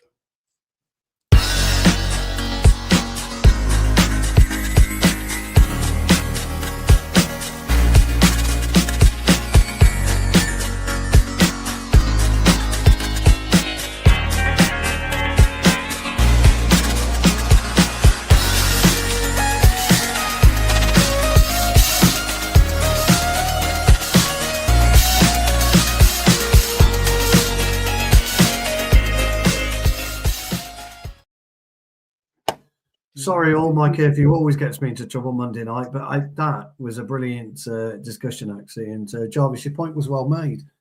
Thank you. About that. And I didn't quite see it during the game, but then again, I was kind of overexcited at that point. Me too. I had to see it over again to find it. I didn't really see a lot of tactical stuff because I was engrossed in the game, but I think you're absolutely right. Well done, everybody. Guys, there's a load of questions. We're not going to be able to get through them all, I'm afraid. Well, I won't be able to, but maybe Jarvis and Mark might be able to, depending on what we do. It's one for all for one in this channel. So when Stu leaves, we leave. That's the way it is. I do apologise, guys, but everyone knows I yes. Anyway, let's get into it. What have we got? Fucking hell. Very quick one from Bilal. He said, start with a funny one. Which animal is the ugliest? Fucking hell, which animal is the ugliest? Jesus Christ. I don't know. What's the name of the animal in Ice Age? Sid. Oh, Sid the sloth. The sloth. Yeah, I was thinking of a sloth as well. Yeah, he's an ugly bastard, isn't he? I'm going to go with a stonefish, although it's a fish. It's not an animal. I'm going to go with elephant seal. Okay. Well, yeah. Yes, difficult one, that one, Bilal, but yes. Another quick one. Fucking hell, Jesus. What qualifications did you guys get at school, college, uni, if anyone?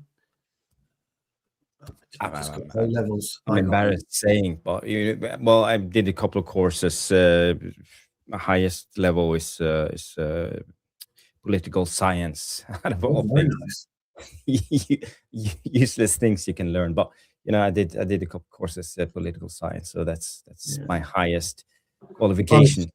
I was just O levels. I didn't bother with A levels. It wasn't interesting. I went straight to work when I was 17. So yeah, I had GCSEs, but my highest qualification on paper is my MVQ level 5 in retail management. But when I did it, and if I did it now for what a level 5 is, mine's probably a level 3 because there's so much more to it now from what I passed. But on the CV, it's up there level 5. Do you know what I mean? But as I say, mine's O-level. But anyway, hope that's okay, Bilal. I hope that answers your question. One for you, Jarvis. What did Nicholas Jackson have for breakfast this morning? Nicholas Jackson, do you want eggs with bacon? No, I think knowing my reports and sources on Nicholas Jackson is mostly protein shakes he goes for at the moment, and eggs. Yes. Eggs and protein shakes. That's 90% of his food. I did see Nicholas Jackson. I saw him on the Iron Bridge actually a couple of weeks ago. He was off. It was over Christmas, and he was carrying around a raw T-bone steak with him. Just as he walked along, he was giving raw one. Oh yeah, proper. He's a proper raw steak. He was chewing on it like the man that he is. Nicholas Jackson. Always remember that one. What we got? What have we got? Daniel, we did touch on that. There is absolutely now a 5-year maximum contract length, but you can offer 10 years if you so wish, but 5 years only qualifies for your PSR or whatever they're calling it next year. Trev's got 19 million questions here, so we'll have a look at your questions in a minute, Trev. We have one from good question. Ender Madness says, Stu, Mark and Jarvis, do you think that Arsenal's back legs have gone now? I think he's got problems, Arteta.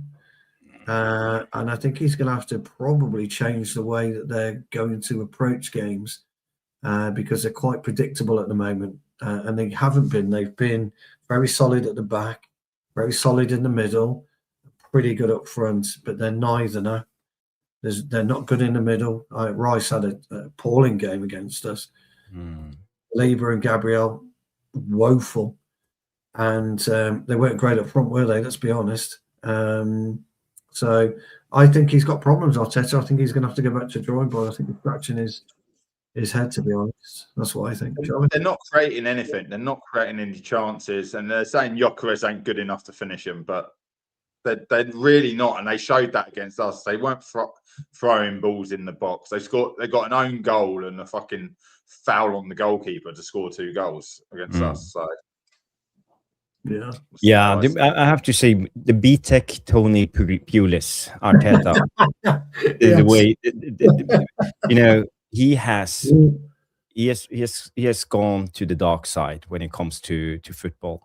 And he have absolutely destroyed Arsenal's ability to play beautiful football. They have ballers, SA, fantastic footballer, Odegaard, creative. They have players, Saka, but now he's forcing them, to do something that's not natural for them. They're not free-flowing attacking football. It's all about machine football, corner kicks, throw-ins, set pieces. I think they spend 90% of their time on the training pitch doing corner kicks, So it tells you a little bit about this. And now they look clueless. They look totally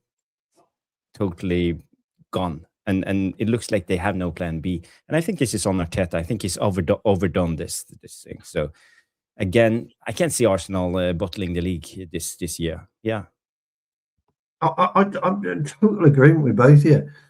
I think you're right. I think they fuck about on corners. Do you know what I find really weird? If you look at their corner takers, they're not their wide players. No, but I mean, so how are you going to get that ball in the box when your central midfielder's the best deliverer of the ball? That's like why David Beckham was not allowed to play in central midfield for Manchester United. Do you remember? Because you best deliver the ball. How are you putting that ball in the box?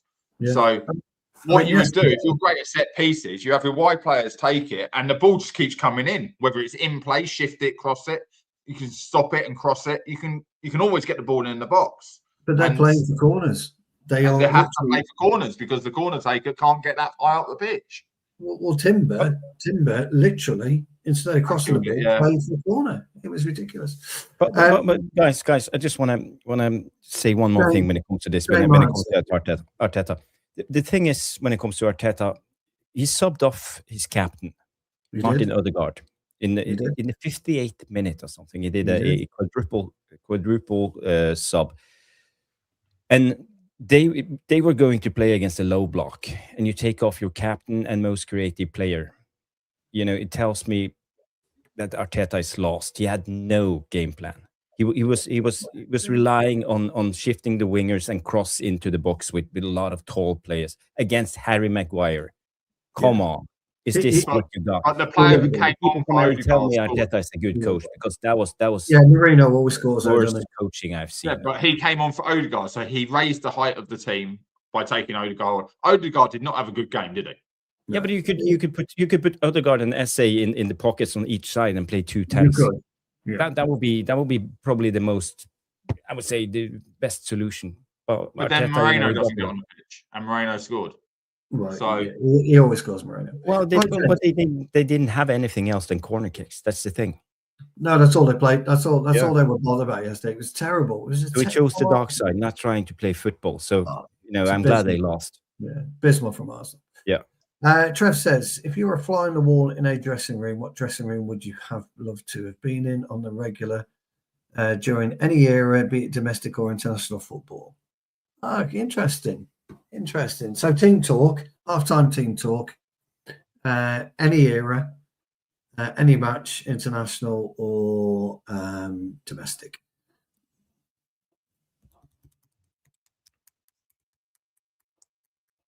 The halftime talk for Liverpool AC Milan in the Champions League final after being down 4-0. Yeah. Well, it's Liverpool. No. What would I like to have been in?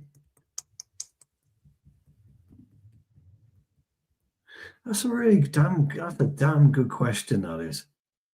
Trev, that might take a bit of thought, mate, to be honest, from me. I don't want to push a season under Brian Clough. Clough. Team I was going to say, I don't want to push the obvious ones out. Yeah, but the team talk, the Brian Clough team talk before the first European Cup final. Yeah, when he put all the players, he gave. I'm going to Alf Ramsey 66 World Cup. What, before or half time? Half time. Listen, chaps. You got an orange. Have a cup of tea. Well, they would have been. And a fag. It was a fag. A fag. Yeah, I'm going to go with England 66. Yeah. Yeah. Good Jarvis. Anyone with Maradona in it? Yeah. World Cup final, 86, West Germany. Maradona in it. Good question. I like that. Might have to revisit that one because that's a really good, really. Yeah, but you could go the 99 Champions League final. I'd love to know what was said there. Do you know what I mean? Yeah, that's what I mean. It's a good one. I think it's well documented. You know what was said. So again, what else have we got? We'll do a couple more. What else have we got? Oh, it's a bit of fun. Pre-match rituals. Did any of you, or do, there are some current players here, Trev, ever have any pre-match rituals? And I don't mean sacrificing animal stew. Pre-match rituals. Yeah, I did quite like that one.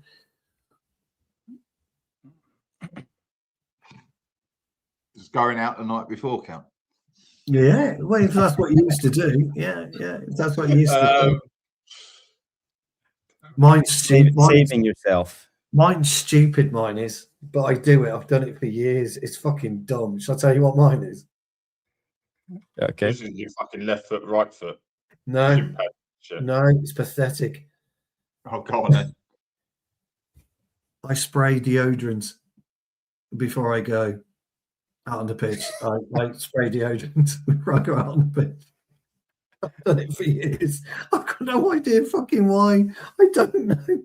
And the lads are going, what the fuck are you doing? I do it. I spray deodorant. I'm constantly asking my stepdaughter why she puts perfume on to go to netball training, and then I fucking hear that. Yeah, I spray deodorant. I'm done. I know it's stupid to spray deodorant. That's the God's honest truth. I spray deodorant before I go out onto the pitch. I do. You're sure. I don't want to ask why, but that's I don't know what the thing is, right? I don't actually know why. I don't know why it started, but I've done it ever since. I've done it for fucking years, 30, 40 years. I've done it. I don't know why. I don't know why it started. And if I've run out of deodorant, I get my bottle out and there's nothing there. I start panicking. I go through lads' bags to get some deodorant. I don't get it. I don't know why, but I do. All the lads think it's weird.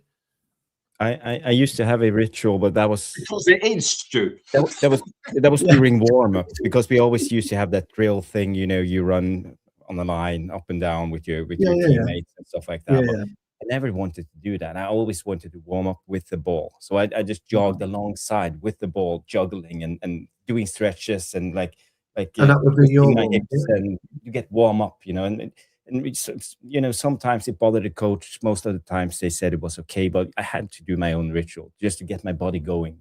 It's not the right thing for me just to run up and down, up and down, up and down. I had to have the ball to loosen up. That's quite interesting. I mean, look, I know players that if they haven't got white undersocks, like not underpants, guys, under socks, then they won't play. Yeah, they won't play. And I but for me, it's deodorant. It always has been. I almost felt embarrassed telling you, lads. I had to think about this. So, Stu, I'm glad, but it took you so long to get the truth out there. Because. Sorry. I'm thinking I've always sat in the same position in the changing rooms, but it was never a stereotype. It's just that's where I sit. You know what I mean? And I was thinking, but no, I think it was I always had to clean my boots the night before. Well, that's a good ritual. That's a good ritual. It's a good ritual. I think I always had to clean that, and then when in the warm up, I had to just hit the ball as hard as I could. Sometimes, when if you keep it, I'm not talking Sunday league, warm the keeper up, everyone's smacking it up. But I had to get a few swingers out the way from like penalty spot, whatever, and just literally crashing it to allow the muscles and the impact, because you're going to hit someone's foot, and just to get that strength, that motion, like as its own stretch. Jarvis, you're saying about juggling the ball, which you're really probably not going to do during the game. Maybe you did run up and down, keeping the ball up by running on the head. But no, I think they're the two. I think I always got like some absolute. I didn't care where the ball went. It was smash it as hard as I can to get that motion in through your thigh, and the contact on the ball. Almost get the bad ones out of the way, but 100%, I always had to clean my boots. But Stu, it was so bad, I cleaned the ones that weren't dirty as well. Well, no, do you know what I mean? So all your boots are ready to go. Yes. So. Yeah, no, I'm quite happy with that. No, well, there you go, Trev. I hope that answers your question. I mean, you couldn't. By the way, Trev, I weren't being lazy. It was just, I'm a big Maradona fan. We all seen the Maradona Napoli warm up before the UEFA Cup final. Dancing. Da, da, da, da, da. You couldn't get struggling with the ball. I always perceived myself as that type of player, but I'm not. I'm not bragging. I'm just trying to be. Get in that mode. You couldn't get 3 totally different rituals if you tried, could you? No. I mean, what you said, Mark, get your mind ready. It's all what about you said about, do you put your left shin pad right? I see that. It's all loads of lads do it. It's all so for me, it's anyway. For me, it's the touching the ground now. Everyone does it, touching the ground, hopping onto the pitch on one leg. Oh, it does my fucking tits in. Right. Who goes first? Frank, Slots, or Arjucata? Who's Arjucata? Arteta? No. Yes, that must be Teta. Yeah, Arteta. Yeah. Tony Pulis. We call him Tony Pulis. I'd look at Teta. Yeah, I'd look at Teta. Yeah, Arteta. I think it's that order. It's that order. It's Frank. Literally. It's Thomas Frank. He's gone. Frank will be gone. I'm really surprised he's not gone by Friday. I will be really surprised. Yeah, because of the transfer window. If they need to get anyone else in, they've got to get a manager in and a transfer in. I think he's gone. Right. Then Slot. If they don't get Champions League football, Slot is in a hell of a lot of fucking trouble at that club. But Slot should have a season's grace. He won the title. He stays to if Arteta bottles it from where he's been, then he's got to go now. I'm sorry. I think he's done a great job at Arsenal rebuilding. That's the closest to a rebuild since Arsenal under I think Wenger. they should all stay. I think they should all stay, by the way. Frank should stay, Slot should stay, and Arteta should stay. I don't see the problem. What's up with these idiots? Yeah. Do you agree, Jarvis? Yeah, I agree. But Okay. you know, I got one. I would say Does Thomas Frank, Cameron Arne replace- Slot, and then Tony Pulis. That's my theory in that order. So, Tony, you're not calling him Arteta anymore, No. are you, Tony Pulis? I'm anti-football. Trav's coming with another brilliant question, and Amanda said that answers yours. We'll do a couple more, and yeah, great question. Has Harry Maguire made the biggest turnaround in any football club history? He's got to be fucking close. He's got to be up there. Close. I'd say Bale would be up there Yeah. because he weren't a great left back. But for me, Harry Maguire, I have the utmost respect for him. Yeah, me Not too. as necessarily as a player, but what he went through, what he's still going through with his court case, everything like that. And he turns up, he does a job, and he more than wears his heart on his sleeve. I think there's a lot players could learn from Harry Maguire. No coincidence. He's been back and he's presided, I might add, over 2 wins. Just I'll point that out. Holland, Maguire, the end. Forget Carrick. You bang on Holland all the time. Steve Holland fan club right now. Yes, Steve. I'll give him my bank account later, kid. Holland, Maguire, the end. Stu, I'm so with you. Maguire, Shaw, Mainu. Yeah, I mean, Jarvis, Holland. to be fair, paid tribute to Shaw 3 or 4 weeks ago. He made it quite clear that Shaw was playing at a level we haven't seen for a long, long time, and I don't disagree. No, we saw it the year before last with the Euros, and then 2 years before that with the World Cup. True. Jarvis, what do you think about Sir Harry Maguire? You know, right now I love Harry Maguire. I think he's such a brilliant player, but I have to be honest, I was one of the guys who were hating on him. You know, I think it was one of the worst players in Man United's history. And, you know, coming back from all the abuse, not just from me, but from, the biggest fan base in the world, all the pundits, all those clips making a mockery out of him, and for him to stay strong enough and come through it, better men has gone down under conditions like this. So immense respect for the way he came back and but I also think now we should think seriously about what to do next season. Should we give him a 1-year extension, or should we call it night? I think it'd be quite valuable. I think it'd be quite valuable to give him the reduced money. I should tell you guys and everybody, the Devilish Tacticos in the chat, Harry Maguire does wear a mankini on match days. I just thought I'd point that out. He phoned me up a couple of years ago. He said, "Stu, what's your secret?" I gave him my secret. Or maybe just a tongue. I'm not sure if it's a full mankini. But... No, it's a full mankini. Yeah. Okay. Because I had to give him one of mine so we could try it. But it does work, and he is now part of the mankini crew. And I mean, hey, he was a supreme athlete on Sunday. Running up that wing and producing a cross of quality. And if Sesko had actually got off his fucking arse, he could have scored. Yeah. Maguire. Great question. And Jarvis, you are right, mate. We've been chalk and cheese on Maguire, haven't we, for 5 years, me and you. I've always backed him. And I'm not just saying it. Jarvis will tell you guys, I've always backed Harry Maguire. I've always thought he was... You have. We'll do one more question. Let me see if I can find a question that might make you giggle, fellas, because Trevor's bound to put one in. I like this one. I like this one. Who was the biggest influence in your life? I do like questions like that. Who wants to go first on that one? Footballing wise, or whatever you want, I think, old friend. Whatever you want. That's a heavy question. It's a great question. It's a great Very question. heavy question, but a great question. Yeah. Okay.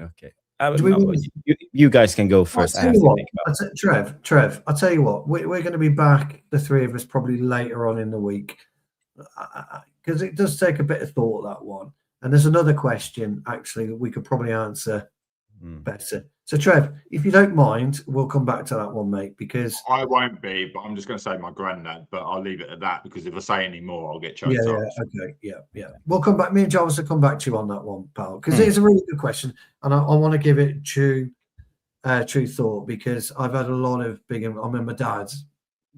Yeah, I mean... Yeah. So we'll go with this one then to end the stream, end the Q&A with.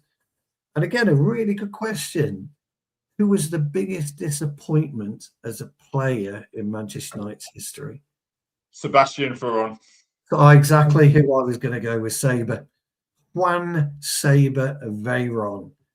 I fucking love that guy in Serie A. Yeah. He's probably mine as well. Yeah. Unfortunately, I have to say he's probably mine. So I'm going to go also with Juan Sebastian Veron. And so does Dave. Thanks, Trev. I'd say closely followed by Laurent Blanc. I quite like Blanc. I just think I just wanted so much more from him because he was such a good player. We didn't. Again, that was where we started getting players just after that. They're on their way down. Well, I do a show, and if thank God Carrick won't win the league, boxing straight up. Good God! I think the player I expected the most from was, I remember on the Van Gaal. Was it his second season when we signed Falcao, Colombian guy? Yeah. Because I've seen so much. He played for was it Atletico Madrid? Yeah, but he had a double knee operation. But before that, he was like a mythical figure. You know, he like, was. Yeah. You saw on the highlights scoring. He had such a great balance and technique, and was such a brilliant player. I was thinking when we were signing, wow. Now we're doing it. We are back, baby. Man United are back. The Falcao at Monaco. Yeah. As good as it gets. At that particular time, he was fucking brilliant. Long hair, flowing locks. Yes, that's the thing. That's the thing. My type of player, you know. Yeah, he was. Actually, Stu, you just remind me of one player, but I think we could probably agree on. And he played for Monaco, and we signed the wrong fucking player. Which one are we thinking? Oh, Martial. Or Mbappe. Oh, yeah, discipline. Yeah. What Martial was apparently hyped up to be, and I'm like, literally, you must have been looking at the wrong player. Like, were you looking at a 9 and not 10? Because Martial, he has so much potential to do so much, and he never did live up to it. So apart from asking actually a flop and someone didn't, that potential-wise, he had so much to give more. I would probably say Martial. It's only because you said Monaco and then it just popped in my head and go, actually. That was the big man. He said, yeah, Falcao's a good shout and Veron's a great shout. And also Alexis Sanchez. People mentioning him in the chat. He was a disappointment. Back in the day, Neil Webb was a big disappointment when he signed. Neil Webb, big disappointment. It was superb. He came from Forest. Forest, great for Forest. It was a big disappointment for us. Well, you could say Cavani. Again, too late. No, Cavani for me was just, he was brilliant. We just got him too late, didn't we? Yeah, just too late. Gary Birtles was a big disappointment. It was scoring goals for fun at Forest. You know, United has been a graveyard for some brilliant. What about Paul McGrath? No, well, no. I He's going on to have a better career elsewhere. Good shout, but he's revered, Paul McGrath. He's kind of revered. People love Paul McGrath. They just have to. I mean, Ledley King was a modern day Paul McGrath because he never trained either. Same as McGrath. McGrath was purple out there. Michael Owen. Neil Webb, didn't he play at the time? Neil Webb, it's one I was saying. Neil Webb, terrible for us. Yeah. He was a brilliant footballer. But Michael Owen didn't again, it was too late, too many injuries. Hammy's gone. Yeah, he was done. I think the biggest one though of all time has got to be Bebe. Yeah, the biggest disappointment of all time, Bebe.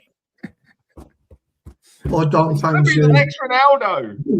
Or Dong Fanju. T-shirt. Mads Tim. You know, that young Swedish player. I think he was Danish, by the way, wasn't he? Oh, sorry. Danish player. Yeah. He could have gone somewhere, but we had the GOAT, of course, didn't we? We had Sean Goater back in his day. Before he fucked off to City, and the legend. Signed from Crewe, the youngster, was going to be the next big thing. Is that signed Miller? From Crewe, and I think he played one game for the first time. No, that wasn't Miller. You spoke about him, Jarvis, the other week. Was it Miller? You spoke about him the other week, actually, pal. Did I? Yeah, wasn't Miller. Nick Powell. Thank you. Yeah, Nick Powell. Yeah. The other week. Thank you, Mike. Thank you. Yeah, Thank you. a lot of hype on him. A lot of hype, and it just never happened for him. But there is one player that stands out as a United player that was a massive letdown. He was meant to be the most skillfulest player ever to play for this club. Oh, fucking Ravel Morrison. Ravel Morrison, yeah. We didn't see him though, did we? Fergie raved about him. Everyone's raved about him. Every pro who was at the club at the time raved about him. Coaches raved about him. Too lazy though, wasn't he? Again, all this. Anyway, guys, that wraps up the Q&A. There's some great questions again. Trev, me and Jarvis, we'll come back to you on yours, mate, because that does take some serious thought. So absolutely brilliant. Thank you so much for those. Trev, there was a load of questions you presented that we couldn't quite. Where am I going with this one? I don't know. What do you mean? Where am I going with what? Which one? Yeah, we've spoken a lot, pal. I don't know what you mean. But anyway, Trev, you've put a load in, old friend. So, but me and Jarvis, we're back tomorrow night, 7:00. Yeah, we'll do like a 1 hour early show, just interacting with you guys in the chat. So I hope everybody will tune in. I will set up the stream after this show so you can go in early and smash the like. It always helps out. Get questions in. More questions. Yes. And I just want to remind you guys, we are on 58 likes. So no, we are actually on 60. So we actually reached our target because of you. Thank you so much, everybody. And if you haven't, do us the favor and smash the like. So it's been 2 hours, 32 minutes. It's been a brilliant show. Time flies while we do this, guys. And thank you so much, Trevor. Fantastic stream with the 3 fantastic panelists. Yeah. Well, at least we do our best, but we couldn't have done it without you guys, because you guys are the show, with all these questions. And making this great atmosphere, it's laid back. We can talk football, it's not about being right or wrong. It's about opinions and just having a proper football debate. This is what the channel is about. So everybody, I want to thank you. I want to thank Boxing Straight Talk. Is it Mike Newby. Mike, and the Madness. Who else do you have? Dave. Grace has been in. Scroll up, Grace. All of you guys. All been in. Bilal, thank you so much for the super chat, for helping out, giving a donation to the channel. It always helps out massively. We have our expenses when it comes to the Tactical Devils, but it is what it is. So I want to thank Mark for coming on, and I want to thank Stu for coming on. So it's been a great show. We will be back tomorrow night, 7 p.m., 1 hour. So you have to come in early, and there will be just it'll be light-hearted, interaction, light-hearted show. So, when are you doing your next show, Mark? Yes, my next show is going to be either Friday or Saturday night, because we're playing on Sunday, aren't we? We're 2:00 Sunday. We're 2:00. So I like to do my reviews the night before, previews the night before, just to get as much information and the press conference out of the way. But I have got some midweek shows coming up, pre-records, so keep an eye out for them. But yeah, bit like Jarvis does, there'll be a review after the game. So it's 3 shows a week at the moment, up to 80 subs. So if you've got the time and you want to jump over to United Lens and sub on there, much appreciated. It's going much faster than I thought of. Yeah, I know. All of a sudden, I've just gone over 1,000 on TikTok and monetized on there. They monetized me early on TikTok, so and that's only 7 weeks on the channel. So yeah, we don't understand TikTok. We don't do we, John? We don't get it. No, it's too complicated for an old. Hey, so I might be getting another qualification. I've been doing courses, understanding the social media side of things. So feel free to do our TikTok as well then. Because we don't know what we do. We haven't got a clue. Dave just put other balls in and out. At the moment, balls out could be making a comeback. Actually, Stu, I've got to send you some news clippings that came out regarding a certain person from the Irish media. Oh, okay. Yeah. Okay. I'll send them to you. That's just reminded me. Yeah. But yeah, the balls out could be making a comeback at watch this space, but that's not necessarily with me. But I will be getting people like Nathan and that on. I said if he's willing to get back into it. So yeah, Nathan's a good lad. I think Nathan. Nathan's a good lad. If you could, get him to join, because Nathan could come and join us on one night if he ever fancied it. He's more than welcome. Yeah. He's a good For lad, him, mate. it's finding the time when he's not in the truck and things like that. So boxing, yes, it's on YouTube. It's United Lens, or it's the same, and you'll find all the links. So just go over to YouTube. I'll pop the link in the chat. I'll do it now. Actually, that's all right, Jarvis. yes, pop it in the chat. Pop it in the chat. But I want to just thank everybody for tuning in, and as I said, I'll be back. We'll be back tomorrow night, 7 p.m.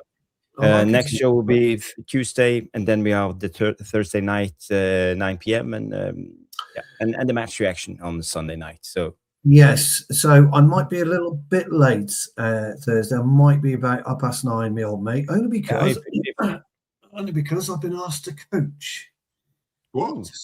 I just thought I'd throw it out there, ladies and gentlemen. I've been asked to coach, so I'm going to have to dust off the coaching booth. How's it for an elbow? I haven't got a whistle. I luckily I won't have to head the ball because I'll be seeing stars if I did. But no, my brother's not a football coach, but his lad wouldn't be able to play football if he didn't run the team. So he's just asked me if I'll go over and do a few basic drills and just help. I said I'd do that for him, no problem at all. But I should be back for 9, but I might be a little bit late. I just thought I'd mention it now, guys. Yeah, that will be interesting. Thank you, everybody. Good luck with that, Stu. See if they go back. Cheers, mate. Thanks, pal. Well, it will be interesting, but I mean it. I'm not trying to I be know what you mean. sarcastic. I'll tell you a little bit about it Thursday. Yeah. Okay. Cool. Okay, let's end My the show. link's in the chat. I just had to wait for it to allow me in, Jarvis. Thanks for making that change. Yeah, I put subscribers only in the chat because I think we have enough subscribers now to let you guys have the freedom, and I want more people to subscribe, not just drop by and so you know what it is. But okay, have a good show, have a good night, everybody, and we will see you on the next bye.